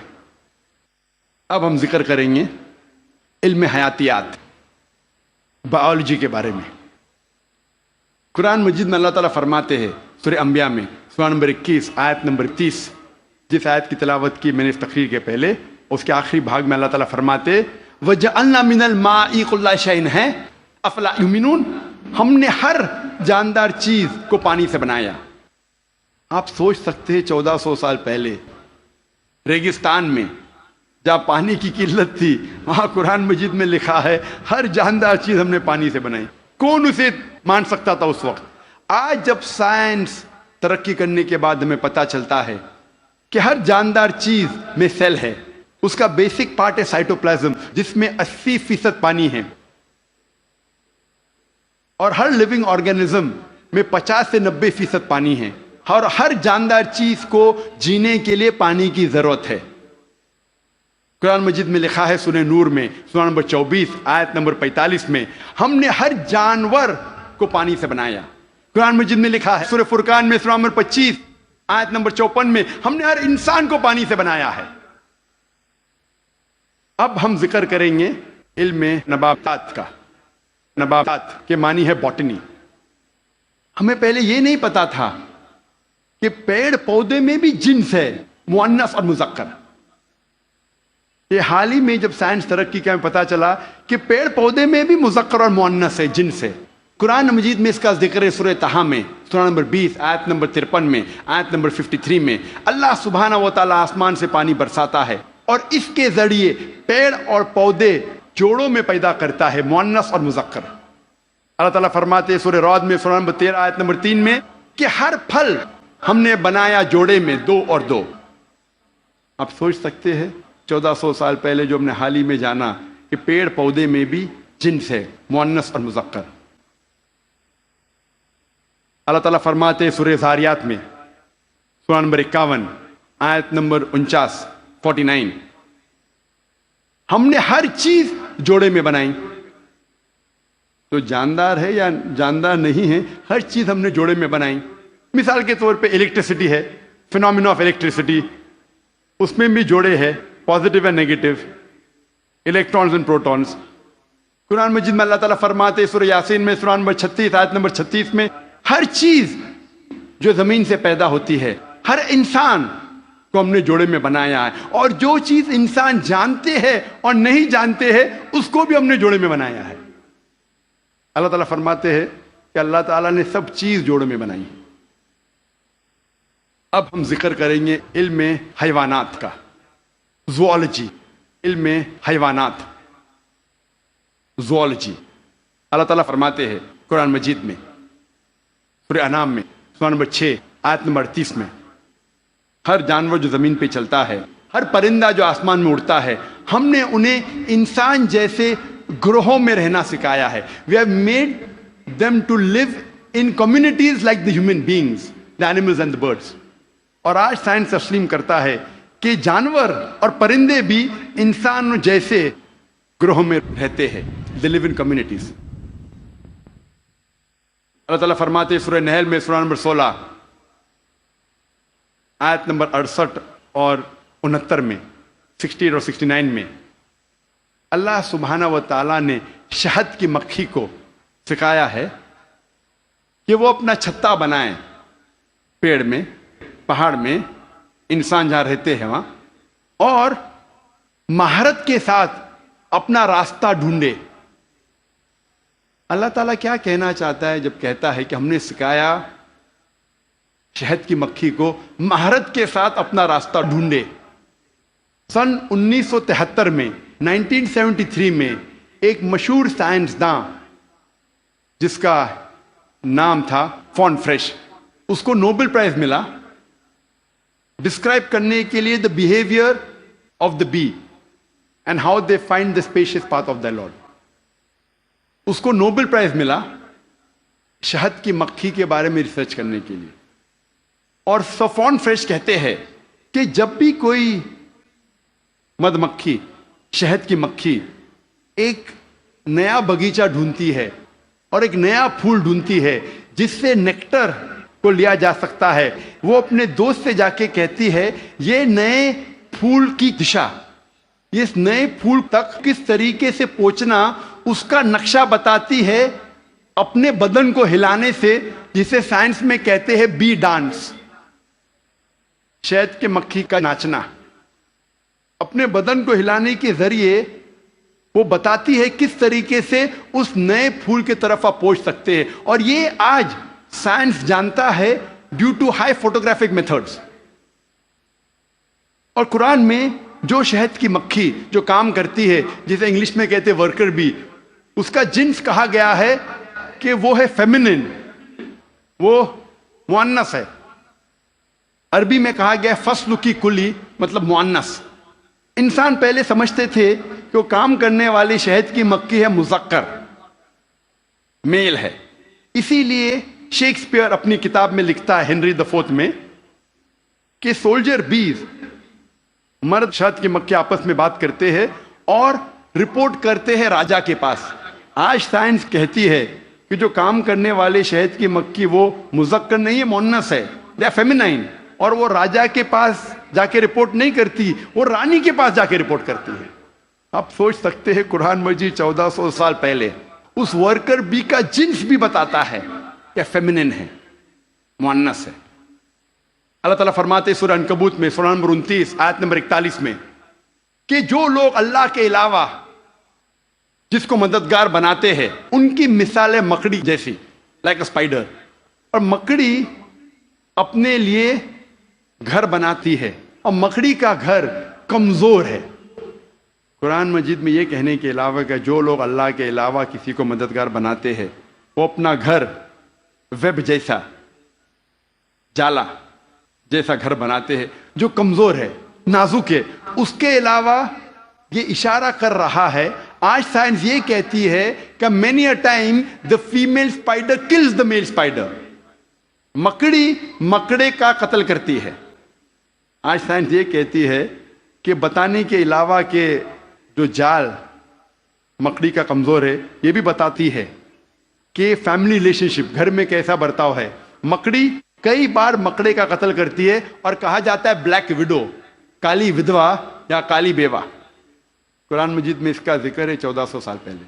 اللہ تعالیٰ فرماتے ہیں سورہ نمل میں سورہ نمبر 27 آیت نمبر 17 اور 18 میں، سلیمان علیہ السلام کے آگے ان کی فوج تھی، جن کی، انسانوں کی اور پرندے کی. اور جب وہ چوٹی کی وادی کی طرف جا رہے تھے، ایک چوٹی کہتی ہے دوسرے چوٹیوں سے کہ آپ اپنے بل میں چلے جاؤ ورنہ سلیمان علیہ السلام انجانے میں ہمیں کچل لیں گے. لوگ کہیں گے کیسی کتاب ہے یہ قرآن مجید، چوٹی آپس میں بات کر رہے ہیں، یہ تو پریوں والی کہانی ہے. قرآن مجید چوٹی آپس میں بات کرتی ہے. آج سائنس یہ کہتا ہے کہ کوئی بھی جانور، کوئی بھی انسیکٹ جو انسان کے سب سے قریب ہے بیہیویئر میں، جس طریقے سے زندگی بسر کی جاتی ہے، وہ ہے چیٹی. آج سائنس یہ کہتی ہے کہ جس طریقے سے انسان مرنے کے بعد انسانوں کو دفن کرتے ہیں، اس طریقے سے چیٹی بھی مرنے کے بعد دوسرے چیٹی کو دفن کرتی ہے. جس طریقے سے دے سوفسٹیکیٹڈ لیبر، چیٹی کے پاس بھی جب وہ کام کرتے ہیں، مینیجر ہے، سپروائزر ہے، فورمین ہے، ورکر ہے، چیٹی اکثر مل کے بات کرتی ہے. آج سائنس یہ کہتی ہے they have a sophisticated method of communication, ان کے بات چیت کرنے کا طریقہ بہت اعلیٰ درجے کا ہے. سائنس یہ کہتی ہے کہ چیٹی اکثر سامان کا لین دین کرتی ہے سوق میں. They have market places where they exchange goods. ہمارے وہاں سوق ہے نا، کیا کہتے ہیں، مارکیٹ، جہاں ہم لین دین کرتے ہیں. اس طریقے سے چیٹی بھی مارکیٹ ان کی ہوتی ہے خود کی، جہاں لین دین کرتی ہے چیزوں کی. آج سائنس یہ کہتی ہے جب چیٹی کوئی دانہ کو جمع کرتی ہے اور اس دانے میں بڈنگ ہوتا ہے تو چیٹی اس دانے کے بڈ کو کاٹتی ہے، جیسا وہ جانتی ہے کہ budding will cause rotting of the grains, budding کے وجہ سے وہ دانہ سڑ جائے گا. اور اگر وہ دانہ بھیگ جاتا ہے بارش میں، چیٹی اس دانے کو سورج کی روشنی میں لے آتی ہے سکھانے کے لیے، پھر واپس لے جاتی ہے. ہم اکثر دیکھتے ہیں چیٹیاں دانے کو لے کے جا رہی، کہاں لے کے جا رہی ہے؟ سکھانے کے لیے، پھر سے واپس لے جاتی ہے جمع کرنے کے لیے. جیسا وہ جانتی ہے کہ humidity will cause rotting of the grain, وہ جانتی ہے کہ پانی کے ذریعے یہ دانہ سڑ جائے گا، وہ لے کے آتی ہے سکھانے کے لیے سورج کی روشنی میں. قرآن مجید چیٹی کے بارے میں ذکر کرتا ہے 1400 سال پہلے. اب ہم ذکر کریں گے میڈیسن کے بارے میں، طب کے بارے میں. اور اللہ تعالیٰ فرماتے ہیں سورہ نحل میں سورہ نمبر 16 آیت نمبر 68 اور 69 میں، ورس 68 اور 69 میں، کہ اللہ سبحانہ و تعالیٰ نے آپ کو پینے کی چیز دیے جو شہد کی مکھی کے بدن سے نکلتا ہے، جس میں انسانوں کے لیے شفا ہے۔ ہم پہلے یہ نہیں جانتے تھے کہ شہد کی مکھی کے بدن سے ملتا ہے شہد، وہ تو حال میں جاننے لگے ہم 200 سال پہلے 300 سال پہلے، اور لکھا ہے اس شہد میں انسانوں کے لیے شفا ہے۔ آج ہم جانتے ہیں that honey is rich in fructose and vitamin K، fructose اور وائٹامن کے میں رچ ہے، اور آپ یہ بھی جانتے ہیں کہ ہنی میں مائلڈ اینٹیسیپٹک پراپرٹی ہے۔ اسی لیے ورلڈ وار 2 میں روس کے سولجرز، رشین سولجرز جب زخم ہوتا تھا وہ زخم پہ لگاتے تھے شہد، اور شہد کے ذریعے زخم اچھا ہوتا تھا وداؤٹ لیونگ اینی اسکار ٹیشو۔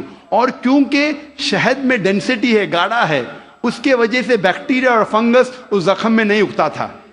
اور اگر کوئی آدمی کو الرجی ہے کوئی جھاڑ یا پودے سے، اس پودے اور جھاڑ سے بنا ہوا شہد اس انسان کو دیں گے تو وہ انسان کو اس الرجی سے ریزسٹنٹ ڈیولپ ہوگا۔ اب ہم ذکر کریں گے فزیولوجی کے بارے میں۔ قرآن مجید 600 سال نازل ہونے کے بعد ابن نفیس نے ہمیں بتایا بلڈ سرکولیشن کے بارے میں، کس طریقے سے خون رگوں میں دوڑتا ہے۔ 400 سال ابن نفیس کے بعد ولیم ہاروی نے دنیا میں مشہور کیا۔ ہم ہمارے اسکول میں ولیم ہاروی کے بارے میں پڑھتے ہیں، ولیم ہاروی نے ہمیں بلڈ سرکولیشن سکھایا۔ ابن نفیس کے بارے میں کوئی نہیں پڑھتا۔ ابن نفیس نے ولیم ہاروی کے 400 سال پہلے ذکر کیا بلڈ سرکولیشن کے بارے میں، اور اس کے 600 سال پہلے قرآن میں اس کا ذکر ہے۔ مختصر سا میں کہوں گا، مختصر سا، انسان جب کھانا کھاتا ہے جاتا ہے پیٹ میں، پیٹ کے بعد جاتا ہے اتڑیاں میں، اتڑیاں میں سے جو فوڈ سبسٹنس ہے وہ جاتا ہے خون میں، many a time via the complex media of liver, اور خون کے ذریعے جسم کے کئی بھاگوں میں جاتا ہے، کئی اعضاء میں جاتا ہے، goes to various organs including mammary glands, وہ کئی اعضاء میں جاتا ہے، اور جاتا ہے چھاتی میں بھی، پستان میں بھی، جس سے ملتا ہے دودھ۔ مختصر قرآن مجید میں بلڈ سرکولیشن اور پروڈکشن آف ملک کے بارے میں کہا گیا ہے سورہ نحل میں، سورہ نمبر 16 آیت نمبر 66 میں، آیت نمبر 66۔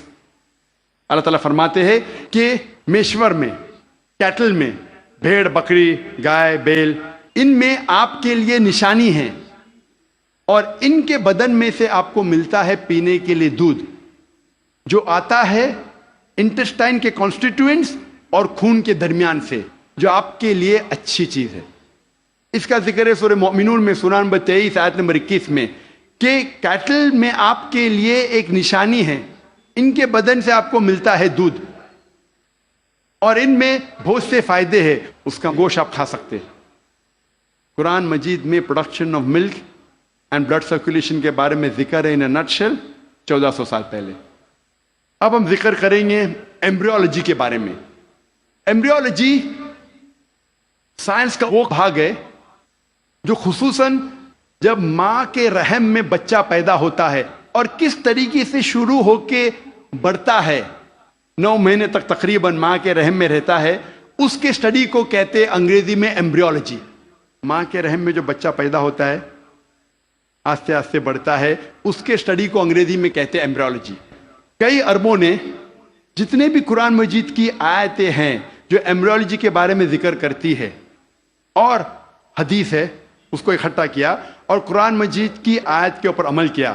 سورہ نحل سورہ 16 آیت نمبر 43 اور سورہ انبیاء سورہ نمبر 21 آیت نمبر 7 میں اللہ تعالیٰ فرماتے فَاسْأَلُوا أَهْلَ الذِّكْرِ إِن كُنتُمْ لَا تَعْلَمُونَ، اگر آپ نہیں جانتے تو اس کے پاس جائیے جو ماہر ہے، اس سے پوچھئے جو ماہر ہے، چاہے وہ مسلم یا غیر مسلم ہو۔ اگر آپ نہیں جانتے تو اس سے پوچھئے قرآن کے بارے میں جو اس فن کا ماہر ہے۔ تو کئی اربوں نے ساری آیتیں اور حدیث سے جو ایمبریولوجی کے بارے میں ذکر کرتے اور لے گئے تقریباً 30 سال پہلے، 1980 کے پہلے، ان 1970s، 30-40 سال پہلے، اور لے گئے پروفیسر کیتھ مور کے پاس۔ وہ مسلمان نہیں تھا۔ پروفیسر کیتھ مور اس وقت سارے دنیا کا سب سے بہترین ماہر تھا ایمبریولوجی میں۔ وہ ڈپارٹمنٹ آف اناٹومی کا ہیڈ تھا in university of Toronto Canada میں۔ پروفیسر کیتھ مور کو ساری آیتوں اور حدیث کا ترجمہ پیش کیے اور کہا اس کے بارے میں آپ کو کیا کہنا ہے؟ تو پروفیسر کیتھ مور نے کہا کہ اکثر جو قرآن مجید اور حدیث میں ایمبریولوجی کے بارے میں لکھا ہے وہ 100% صحیح ہے، لیکن کچھ آیتوں کے بارے میں نہیں کہہ سکتا ہوں کہ صحیح ہے، میں یہ بھی نہیں کہہ سکتا ہوں کہ غلط ہے، کیونکہ میں خود بھی نہیں جانتا ہوں۔ اور دو ایسے آیت تھے، جو پہلے دو آیت جو نازل کی گئے تھے، سورہ اقرا، سورہ علق، سورہ نمبر 96 آیت نمبر 1 اور 2، جہاں اللہ تعالیٰ فرماتے اقرا بسم ربک الذی خلق خلق الانسان من علق، پڑھو اس کے نام سے جو خالق ہے، جس نے انسانوں کو بنایا ہے علقہ سے، خون کے لوتھڑے سے، جونک سے، لیچ لائک سبسٹنس سے۔ پروفیسر کیتھ مور نے کہا میں نہیں جانتا ہوں کہ ایمبریو جب بچہ پہلے سٹیج میں ہوتا ہے، مرحلے میں ہوتا ہے، وہ جونک جیسا لگتا ہے۔ تو پروفیسر کیتھ مور اپنے لیبورٹری میں گئے اور پاورفل مائکروسکوپ کے اندر دیکھا اور ایک جونک کی تصویر لی اور اسے کمپیئر کیا، اور وہ حیران ہو گئے یکسانیت پہ۔ اور اس کے بعد جب انہیں 80 سوالات پوچھے گئے ایمبریولوجی کے بارے میں جو قرآن اور حدیث میں ذکر آتا ہے، تو پروفیسر کیتھ مور نے کہا اگر آپ مجھے یہ 30 سال پہلے پوچھتے تو 50% سے زیادہ میں جواب نہیں دے سکتا تھا، کیونکہ embryology is a new branch which is developed in the field of medicine, وہ نئی برانچ ہے میڈیسن کی۔ اور پروفیسر کیتھ مور نے کہا کہ یہ کتاب قرآن مجید کوئی انسان لکھ ہی نہیں سکتا، اور مجھے کوئی شک نہیں ہے کہ یہ قرآن مجید خدا کی طرف سے ہے اور محمد صلی اللہ علیہ وسلم اس خدا کے پیغمبر ہے۔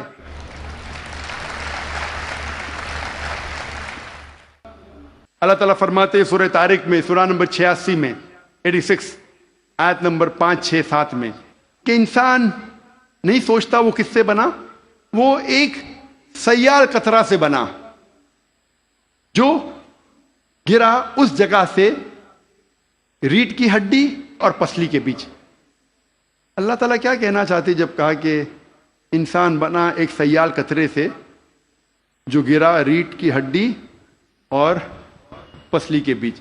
آج سائنس ترقی کرنے کے بعد میں پتہ لگتا ہے کہ جو جنسی اعضا ہے، جینائٹل آرگن ہیومن بینگز میں، وہ ایمبریونک ایج میں جب ماں کے رحم میں جب بچہ رہتا ہے وہ وجود میں آتا ہے اس جگہ جس جگہ گردہ ہے، جس جگہ کڈنی ہے، space between the spinal cord and the 11th and 12th rib، اس جگہ ریڑھ کی ہڈی اور 11ویں اور 12ویں پسلی کے بیچ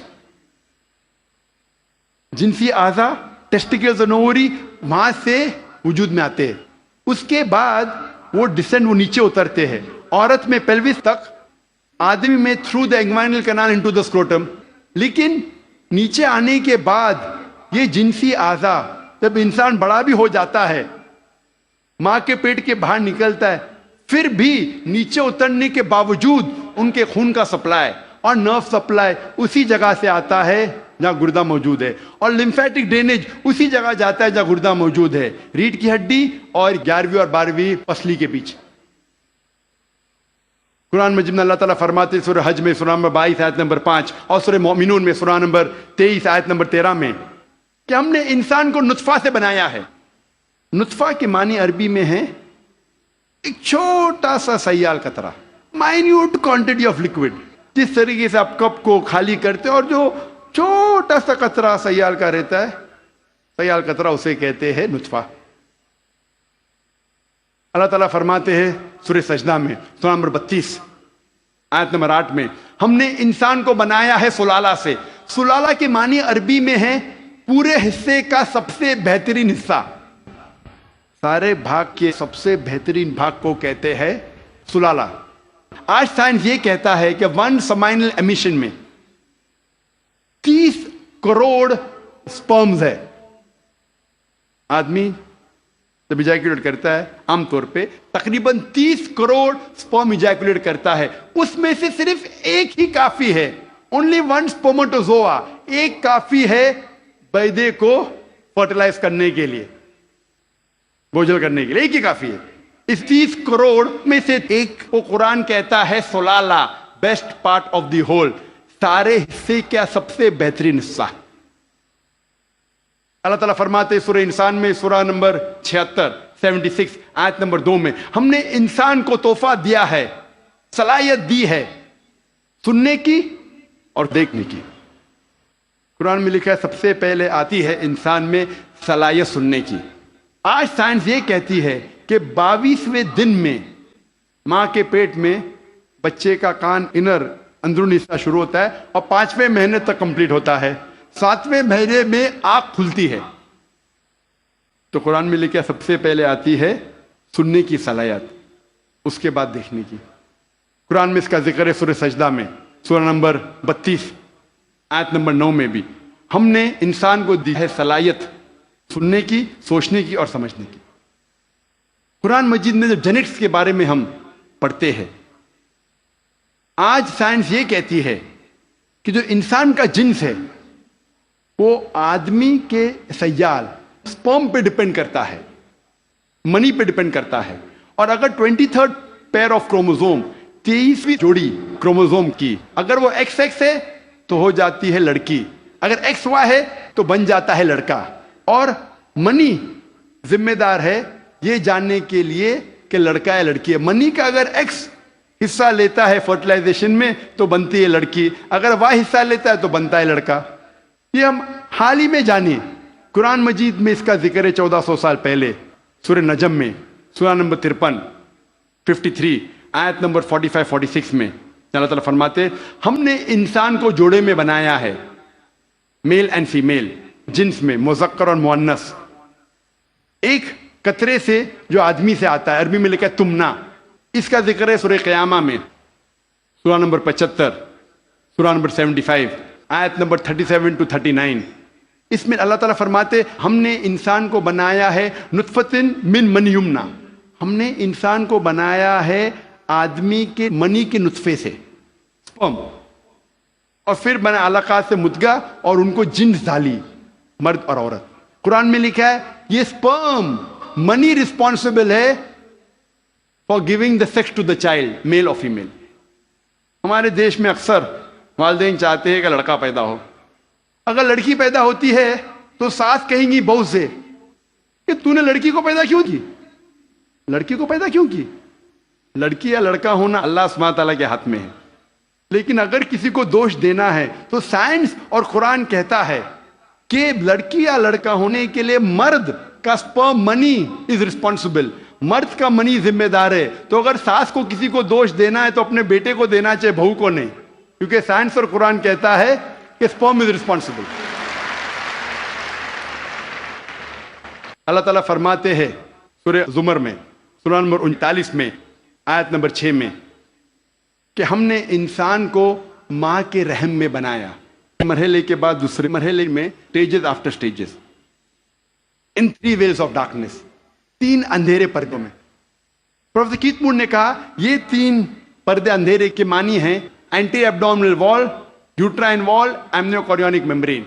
اینٹی ایبڈومنل وال مطلب ماں کے آگے کی پیٹ کی دیوار، یوٹرائن وال مطلب رحم کی دیوار، اور ایمنیوکوریونک میمبرین. قرآن مجید میں ایمبریولوجیکل سٹیجز، کس طریقے سے بچہ آہستہ آہستہ بڑھتا ہے، ماں کے رحم میں پلتا ہے اور بڑا ہوتا ہے، اس کا تفصیل سے ذکر کیا گیا قرآن مجید میں کئی آیتوں میں.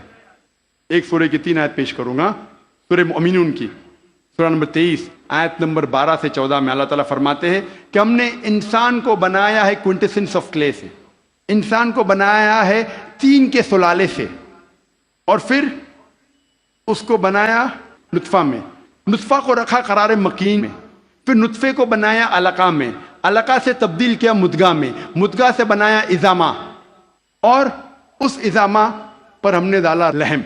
اور اللہ سبحانہ و تعالیٰ نے اس کے بعد ایک نئی جاندار چیز بنائی. مختصر ہم اس کا ذکر کروں گا. اللہ تعالیٰ فرماتے ہم نے انسان کو طین کے سلالہ سے بنایا، نطفہ میں، نطفہ میں نے کہا مائنیوٹ کوانٹٹی آف لکوڈ، سیال قطرہ، اور اس کو ایک قرار مکین میں رکھا، محفوظ جگہ میں، قرار مکین، محفوظ جگہ. ہم جانتے ہیں سائنس کہتا ہے کہ ماں کے رحم میں جب بچہ ہے وہ پیچھے کے حصے سے ریڑھ کی ہڈی سے پروٹیکٹڈ ہے، محفوظ ہے، پوسٹیریئر مسل سے، اور آگے سے اینٹی ایبڈومنل وال اور یوٹرائن وال سے. ہم نے پھر بنایا علقہ میں. علقہ کے 3 معنی ہیں، ایک ہے جوک، دوسرا ہے خون کا لوتڑا، اور تیسرا ہے ٹو کلنگ، مطلب چپک کے لٹکنا. علقہ کے 3 معنی. ایک معنی کا ذکر میں کر چکا ہوں کہ جوک ہے، لیچ لائک سبسٹنس. وہ دکھنے کے علاوہ آج سائنس یہ کہتی ہے کہ ماں کے رحم میں بچہ جونک جیسا برتاؤ کرتا ہے، ماں کے ذریعے خون چوستا ہے تھرو دا پلیسنٹا، تو دکھنے کے علاوہ جونک جیسا برتاؤ بھی کرتا ہے۔ دوسرے معنی ہے خون کا لوتھڑا۔ آج سائنس یہ کہتی ہے کہ شروع میں بلڈ سرکولیشن شروع نہیں ہوتا ہے، رگوں میں خون بہنا شروع نہیں ہوتا ہے، تو دیکھنے میں اس سٹیج میں، اس مرحلے میں وہ دکھتا ہے خون کا لوتھڑا۔ تیسرے معنی ہے کہ چپک کے لٹکنا، something which clings۔ آج سائنس یہ کہتی ہے کہ ماں کے رحم میں بچہ چپک کے لٹکتا ہے ماں کے رحم کے دیوار کو۔ تو تینوں معنی الحمدللہ ثم الحمدللہ جو قرآن مجید میں علاقہ کی ہے، تینوں معنی سائنٹیفکلی آج ثابت ہو چکی ہے۔ اس کے بعد علاقہ سے بن جاتا ہے مدغہ۔ مدغہ کے معنی چبائی ہوئی چیز، اچوڈ لائک لمپ۔ پروفیسر کیتھ مون نے ایک پلاسٹر سیل لی، اپنے دانت کے درمیان چبائے، اور جب باہر نکالا تو دیکھا کہ وہ دانت کے نشان تھے، اٹ ریزمبل دا سومائٹس، جہاں سے نروز نکلتے ہیں۔ مدغہ کو اللہ تعالیٰ نے بنایا اضامہ میں، اضامہ مانے ہڈی، اور اس ہڈی پہ ڈالے لحم، لحم مطلب گوشت۔ اس کے بعد اللہ سبحانہ و تعالیٰ نے ایک نئی جاندار چیز بنائی۔ اس کے معنی ہے، آج سائنس یہ کہتا ہے کہ اس مرحلے تک جتنے باقی جاندار چیزیں، مثال کے طور پہ خرگوش، مچھلی، انسان، اس کا مرحلہ یکساں ہے۔ اس کے بعد انسان کا مرحلہ سٹیج ڈیفرنٹ ہے، علیحدہ ہے، اور ہمیں دکھتا ہے صرف ہاتھ پیر انسان کے۔ جب یہ ساری آیتوں کا ذکر پروفیسر کیتھ مون کے سامنے رکھا، پروفیسر کیتھ مون نے کہا، 80 سوالات جب انہیں پوچھے گئے تھے، انہوں نے کہا یہ سب تو مجھے سائنس نے اب بھی ترقی کیا معلوم پڑا، اور جو بھی نئی چیز انہیں ملی قرآن کے ذریعے، حدیث کے ذریعے، ان نے اپنی نئی کتاب میں داخل کیا، اور انہوں نے لکھا the third addition of the developing human. میں جب میڈیکل کالج میں تھا، ہمیں اگر اچھے مارکس ملنا چاہیے تو ہم ریفر کرتے تھے کتاب پروفیسر کیتھ مون کی، ڈیولپنگ ہیومن۔ اگر جسٹ پاس ہونے گئے تو ہم ریفر کرتے تھے اندربیر سنگھ، جسٹ پاس ہونے گئے۔ ایمبریولوجی میں اگر ہم اچھے مارکس چاہتے، ہم ریفر کرتے تھے کتاب پروفیسر کیتھ مون کی، ڈیولپنگ ہیومن۔ جب میں میڈیکل کالج میں تھا اس وقت مجھے کتاب نہیں ملی۔ تھرڈ ایڈیشن، ان نے نئی چیز جو ملی قرآن اور حدیث کے ذریعے، انہیں اپنی کتاب میں داخل کی، جس کے لیے انہیں ایوارڈ ملا تھا best medical book written by single author in that year, سب سے بہترین طب کی کتاب جو کسی ایک لیکھک نے لکھی۔ اور یہ کتاب کا ترجمہ کئی زبانوں میں ہو چکا ہے۔ اللہ تعالیٰ فرماتے ہیں سورہ حج میں، سورہ نمبر 22 آیت نمبر 5 میں، کہ ہم نے انسان کو بنایا علقہ سے، علقہ سے بنایا مدغہ، کچھ اعضاء بنے ہوئے، کچھ نہیں بنے ہوئے، some organ formed, some not formed.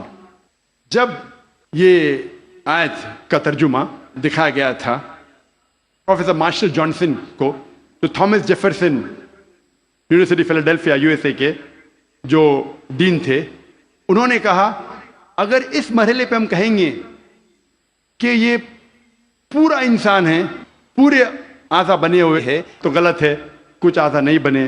اگر ہم کہیں گے یہ پورا انسان نہیں ہے تو یہ غلط ہے کہ کچھ اعضاء بنے ہیں۔ تو قرآن مجید میں جو تفصیل سے ذکر آتا ہے کہ some organ formed, some not formed, اس سے بہترین ڈسکرپشن کوئی میڈیکل کتاب میں آپ کو نہیں ملے گی۔ Partly formed and partly unformed, some cell differentiated, some undifferentiated. وقت کی قلت ہونے کی وجہ سے صرف اور 2 سائنٹیفک حقائق کو پیش کروں گا میں۔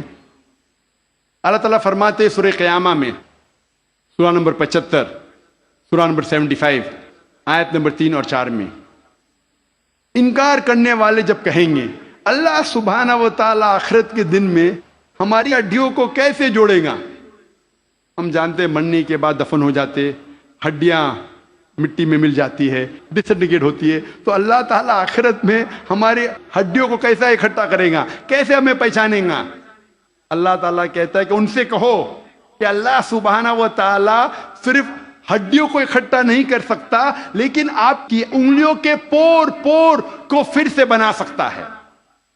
اللہ تعالیٰ کیا کہنا چاہتے ہیں کہ ہڈیوں کو صرف اکٹھا نہیں کر سکتا لیکن آپ کی انگلیوں کے پور پور کو پھر سے اکٹھا کر سکتا ہے.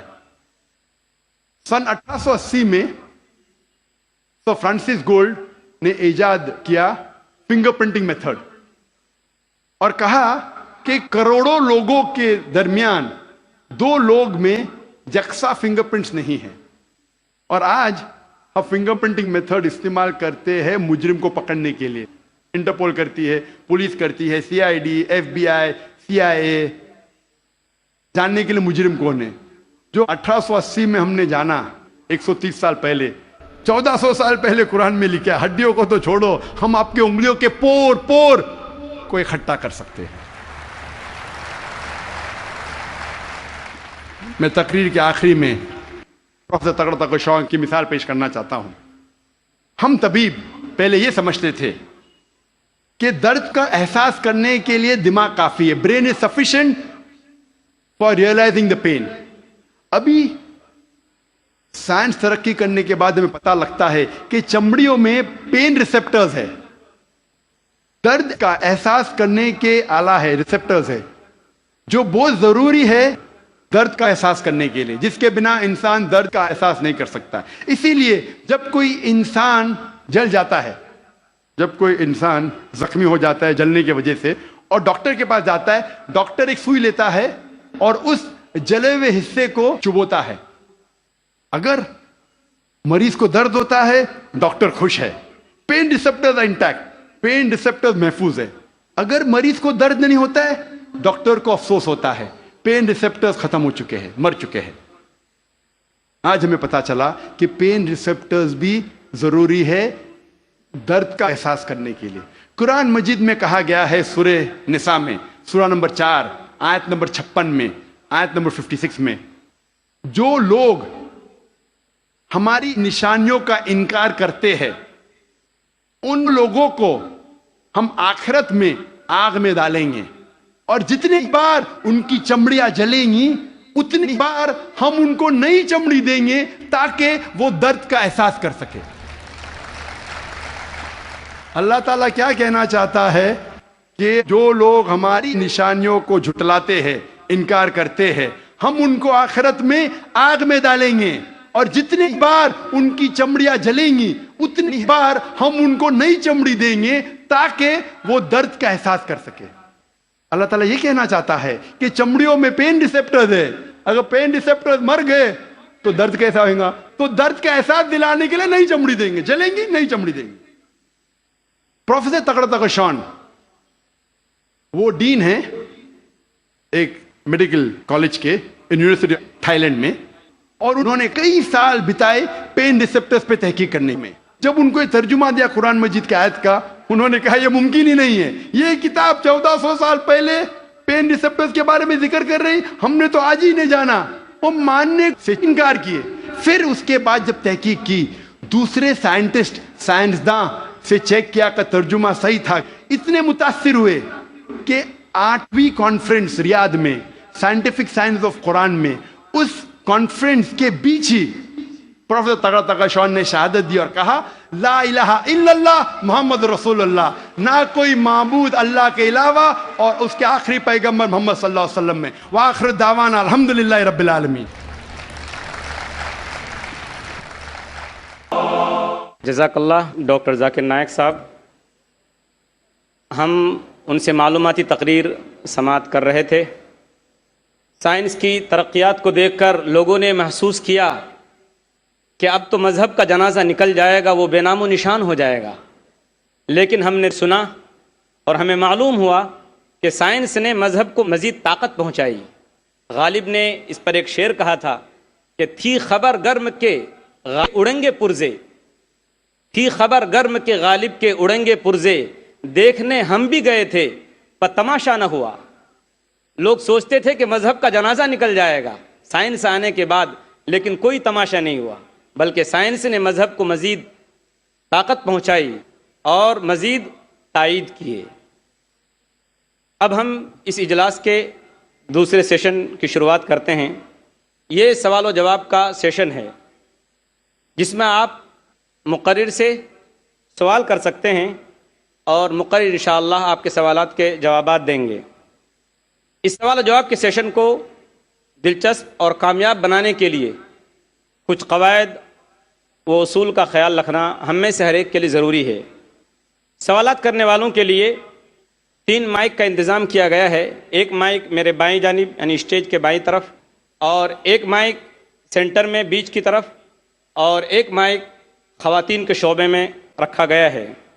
ہر سوال کرنے والے یا سوال کرنے والی کے لیے ضروری ہے کہ سب سے پہلے اپنا نام اور پیشہ یعنی پروفیشن بتائیں۔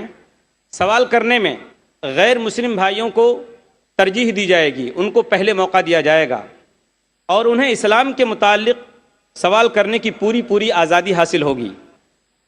سوال کرنے میں اختصار سے کام لیں، چھوٹا سوال کریں۔ کوشش یہ کریں کہ سوال سے پہلے کوئی بات چیت نہ ہو، کوئی لمبی گفتگو نہ ہو، بلکہ نام اور پروفیشن بتا کر، پیشہ بتا کر فوراً سوال شروع کر دیں۔ ہمارے مسلم بھائیوں سے گزارش ہے کہ ان کے سوالات ٹاپک اور عنوان سے متعلق ہوں۔ آج کی تقریر کا عنوان ہے، ٹاپک ہے قرآن اور جدید سائنس۔ اختلافی اور فقہی سوالات کرنے کی بالکل اجازت نہیں دی جائے گی۔ ایک وقت میں ایک ہی سوال کی اجازت ہوگی، دوسرے سوال کے لیے پھر قطار میں کھڑا ہونا پڑے گا۔ اگر سوال غیر ضروری ہوا تو اسے رد کرنے کا مجھے پورا اختیار حاصل ہوگا۔ مجھے امید ہے کہ آپ حضرات ان اصولوں کو سامنے رکھتے ہوئے سوال و جواب کے اس دلچسپ سیشن کو کامیاب بنانے میں ہماری ہر طرح سے مدد کریں گے۔ مائک نمبر 1 میں اگر کوئی غیر مسلم بھائی ہو تو میں والنٹیئر حضرات سے گزارش کروں گا کہ وہ ان کو موقع دیں۔ Dilip Kalantri, I am a businessman. میرے کافی مسلم فرینڈس تھے، وہ اکثر کہتے تھے مجھے کہ اسلام میں بیچ سے دھندا مطلب پیسہ لے کے دھندا کرنا غلط ہے۔ مجھے اکثر وچار آتا تھا کہ یہ کیسے ڈیولپمنٹ ہوگا، لیکن آج کا پریزنٹ سینیریو پورے دنیا کا دیکھتے ہوئے ایک ماننا پڑ رہا ہے کہ جس نے اپنا گھر گروی رکھ کے قرض لیا اور پروفٹ جس میں ملتا ہے اس شیئر بازار میں لگایا، ان کا گھر بھی تباہ ہو گیا۔ یہ جو سائنس آج آپ نے بتایا کہ اسلام ایک سائنس ہے، جیسے سائنس کے اوپر بھی کام کرتا ہے، تو یہ جو بات انہوں نے آج کے 1400 سال پہلے اگر کہی ہوگی کہ بیاج لینا غلط ہے، حرام ہے، اس کے پیچھے اس کی کیا فلسفی تھی، یہ میں جاننا چاہوں گا سر۔ بھائی صاحب نے بہت اچھا سوال پوچھا کہ اسلام میں ان کے بہت سے دوست، مسلمان دوست کہتے ہیں کہ بیاج لینا حرام ہے۔ وہ یہ نہیں جانتے تھے کیوں حرام ہے، لیکن ابھی پتہ چلا کہ جو دنیا کی حالت ہے اکنامک میلٹ ڈاؤن میں، وہ جاننا چاہتے ہیں کیوں یہ حرام ہے۔ اور قرآن مجید میں کم سے کم 8 جگہ لکھا ہے بیاج کے بارے میں۔ تو بیاج لفظ ہے عربی میں ربا، سورہ نساء میں، سورہ عمران میں، اور کہا گیا ہے سورہ بقرہ میں سورہ نمبر 2 آیت نمبر 278 اور 279 میں کہ آپ بیاج سے دور ہو، اور جو کوئی بیاج سے دور نہیں ہوگا اللہ اور اللہ کے رسول ان پر اعلان جنگ کریں گے۔ بیاج اتنی بری بات ہے، گناہ کبیرہ ہے، اور گناہ کبیرہ میں امام الذہبی نے اسے 11ویں نمبر پہ رکھا، 70 گناہ کبیرہ میں 11ویں نمبر پہ رکھا۔ بھائی صاحب پوچھے کیوں برا ہے؟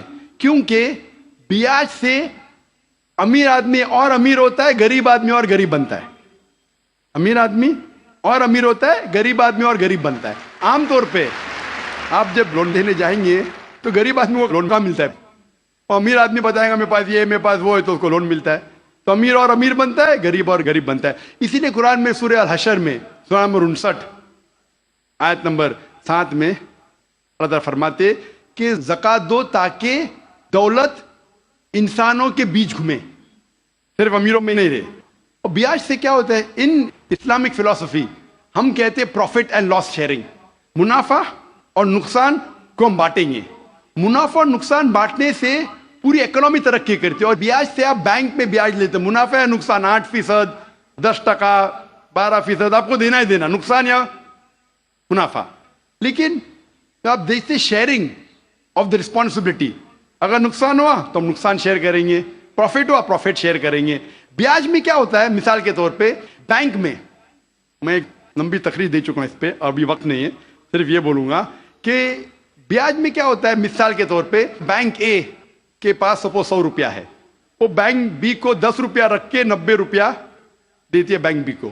بینک بھی اس میں سے 9 روپیہ رکھتا ہے, باقی کا 90% دیتا ہے بینک سی کو. بینک سی 10% رکھتی, 90% رکھتی ڈی کو, ڈی دیتا ای کو.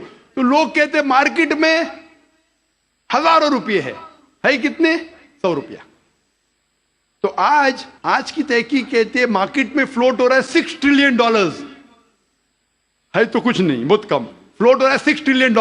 ایک جن بیٹھتا ہے سب لوگ بیٹھنے شروع ہوتے. لیمین بردرز, کون سوچ سکتا تھا کہ لیمین بردر نمبر 1 بیٹھ جائے گا.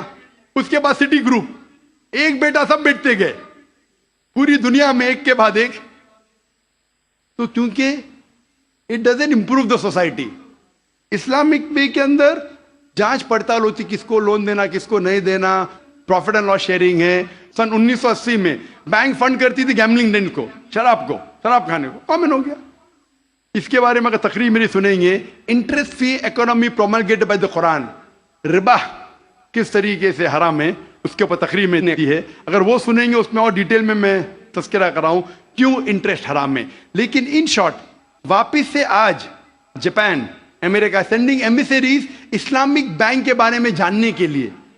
ہماری گورنمنٹ کے پاس ہم گئے تھے, میں فائنانس منسٹر چدمبرم جو فائنانس منسٹر تھے ان سے ذکر کیا تھا کہ اب اسلامک بینکنگ کیوں نہیں شروع. انشاءاللہ کریں گے, جب میں ملاقات ہوئی تھی جدہ میں. لیکن RBI پرمیشن نہیں دے رہی ہے کیونکہ انہوں نے تحقیق نہیں کی. انگلینڈ دے چکی ہے, کئی ممالک دے چکے. انڈیا بھی اگر اسلامک بینک کو جس میں پروفٹ اینڈ لاس شیئرنگ ہے اگر اس کی اجازت دی تو انشاءاللہ انڈین اکانومی بھی بڑھیں گی انشاءاللہ. Hope that answers the question. Mic number 1 میں کوئی غیر مسلم بھائی ہیں تو ان کو موقع دیجیے. کرشن گوپال سنگھ, پترکار.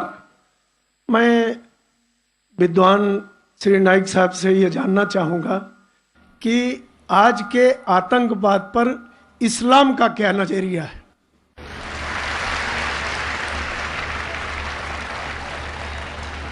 بھائی صاحب نے سوال کیا ہے کہ آج کے آتنکواد پر اسلام کا کیا نظریہ ہے, اور میں نے ایک تقریر کی ہے انگریزی میں بھی, از ٹیررزم مسلم مونوپولی, اور پونا میں بھی اردو میں, ہندی میں, کیا آتنکواد مسلمان کی وراثت ہے.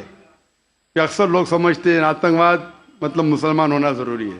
اور ایک کہاوت تھی کہ ہر مسلمان آتنکوادی نہیں لیکن ہر آتنکوادی مسلمان. تو اس جملے کی وجہ سے میں تقریر کی تھی, وقت کی قلت ہے ابھی. لیکن آپ نے کہا کہ آتنکواد پر اسلام کا کیا نظریہ ہے. قرآن مجید میں صاف الفاظ میں لکھا ہے, سورہ مائدہ میں سورہ نمبر 5 آیت نمبر 32 میں, اگر کوئی بھی انسان دوسرے انسان کا قتل کرتا ہے, صرف قتل کے بدلے قتل, اور اگر وہ اس زمین پہ فساد پھیلا رہا ہے, ان 2 وجہ کے علاوہ کوئی انسان دوسرے انسان کا قتل کرتا ہے, گویا کہ ایسا ہے کہ ساری انسانیت کا قتل کرتا ہے. کوئی بھی انسان دوسرے انسان کا قتل کرتا ہے, معصوم, چاہے وہ مسلمان ہو یا غیر مسلمان ہو. اگر کوئی انسان دوسرے انسان کا قتل کرتا ہے, چاہے مسلمان ہو یا غیر مسلمان ہو, اگر معصوم انسان کا قتل کرتا ہے تو قرآن کی آیتیں گویا کہ وہ ساری انسانیت کا قتل کر رہا ہے. اور اگر وہ ایک معصوم انسان کی جان بچاتا ہے, چاہے مسلمان یا غیر مسلمان ہو, گویا کہ وہ ساری انسانیت کی جان بچا رہا ہے. تو مختصر سا یہ جواب ہے, اگر کوئی معصوم لوگ کا قتل کر رہا ہے اسلام میں حرام ہے. مثال کے طور پہ 9/11 3,000 سے زیادہ لوگ کا قتل ہوا ٹوئن ٹاور کے اٹیک میں. جو لنڈن بامبنگ ہوئے 50 سے زیادہ لوگ مرے. جو بامبے کے اندر ٹین بام بلاسٹ ہوا 180 سے زیادہ لوگ مرے. معصوم انسان کا قتل کرنا حرام ہے. یہ سارے جتنے اٹیکس ہے کس نے کیا, میں جانتا نہیں ہوں. میڈیا کہتی ہو سکتا ہے مسلمان, میرے پاس کوئی ثبوت نہیں ہے. جس نے بھی کیا اس نے غلط کیا, چاہے وہ مسلمان نے کیا غیر مسلمان نے کیا. لیکن اب تک یہ سارے اٹیکس کا کوئی ثبوت نہیں ہے کوئی بھی گورنمنٹ کے پاس, نہ USA کے پاس, نہ UK کے پاس, نہ انڈیا کے پاس. پرائم سسپیکٹ کہتے ہیں. لیکن جس نے بھی یہ قتل کیا, چاہے مسلم ہے غیر مسلم ہے, وہ حرام ہے. لیکن ساتھ ساتھ مجھے یہ بھی کہنا ہے کہ ہزاروں لوگ جب افغانستان میں ان کا قتل ہوا بم کے ذریعے, پلین کے ذریعے بم گرائے گئے, وہ بم جا کے نیچے اور بم بنتے ہیں. عراق میں لاکھوں لوگ کا قتل ہوا, افغانستان میں، عراق میں یہ بڑے دہشت گرد ہیں اور ہزاروں لوگ کا قتل کیا جو گجرات میں ہوا. جب ہم کہتے ہیں کہ 9/11 کو آپ غلط کہو، ٹرین بامبنگ ان لنڈن غلط کہو، جو بامبنگ بامبے میں ہوئی وہ غلط ہے، اس کے ساتھ ساتھ یہ بھی کہو کہ افغانستان میں لاکھوں لوگ کا قتل ہوا وہ بھی غلط ہے، عراق میں جو لاکھوں لوگ کا قتل ہوا وہ بھی غلط ہے، جو معصوم لوگ کا قتل ہو رہا ہے پیلسٹائن میں وہ بھی غلط ہے. ہمیں ڈبل سٹینڈرڈ نہیں کرنا چاہیے. پیلسٹائن میں ہو رہا ہے، معصوم لوگ کا قتل ہو رہا ہے، بچے لوگ کا قتل کیا جا رہا ہے، وہ UN نہیں بولتی ہے دہشت گرد. کیوں؟ Double standard. تو جو بھی معصوم انسان کا قتل کر رہا ہے چاہے وہ مسلمان یا غیر مسلمان ہو وہ دوشی ہے اور حرام ہے. اسلام اس کی سخت مخالفت کرتا ہے. جی بھائی صاحب مائک نمبر 2 سے سوال. نمسکار صاحب، میں کانتی بھائی گاندھی، چیئرمین ساسپیرا پاورلوم سینٹر. میرا سوال صرف ایک ہی ہے، جہاد کا ایکچوئل میننگ کیا ہے؟ اور جہاد کے نام پہ جموں کشمیر میں جو آج خون خرابہ ہو رہا اس کے اوپر آپ کی پرتیکریا کیا ہے؟ بھائی صاحب نے ایک بہت اہم سوال پوچھا. آج کی تاریخ میں سب سے بدنام لفظ اسلام میں ہے وہ ہے لفظ جہاد. اور جہاد کے بارے میں سب سے زیادہ غلط فہمی ہے، صرف غیر مسلمانوں کو نہیں مسلمانوں کو بھی. اکثر لوگ سمجھتے ہیں کہ جہاد کی معنی کوئی بھی مسلمان اگر جھگڑا کر رہا ہے، لڑائی کر رہا ہے، چاہے ذاتی فائدے کے لیے ہو، چاہے اپنے نام کے لیے ہو، چاہے زمین کے لیے ہو، چاہے پیسہ کے لیے ہو، وہ ہے جہاد. جہاد کے معنی یہ نہیں کہ کوئی بھی مسلمان کوئی بھی وجہ سے لڑائی کر رہا ہے، چاہے مال کے لیے ہو، چاہے نام کے لیے ہو، چاہے جگہ کے لیے ہو. جہاد کی معنی وہ عربی لفظ آتا ہے جہادہ سے، معنی جد و جہد، ٹو اسٹرائیو، ٹو اسٹرگل. اسلام کے پس منظر میں جہاد کی معنی ہے اپنے نفس سے جد و جہد کرنا، ایول انکلینیشن کے اگینسٹ. جو اپنا نفس برے چیزیں چاہتا ہے اپنے نفس کے خلاف جد و جہد کرنے کو کہتے ہیں جہاد. اگر آپ معاشرے کو سدھارنے کے لیے جد و جہد کر رہے اسے کہتے ہیں جہاد.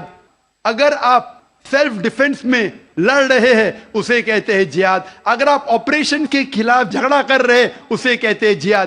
جہاد کے معنی ہے جد و جہد کرنا. اور اکثر میڈیا میں کہا جاتا ہے جہاد کے معنی ہولی وار. صرف غیر مسلمان نے، کئی مسلمان بھی انورٹڈ کامرس میں اپنے آپ کو اسکالر سمجھتے ہیں، جہاد کا ترجمہ کرتے ہولی وار. بالکل غلط ہے. ہولی وار عربی میں حرب مقدسہ. اور اب قرآن مجید اٹھاؤ، کہیں بھی قرآن مجید میں حرب مقدسہ نہیں لکھا ہے، کوئی بھی حدیث میں نہیں لکھا ہے.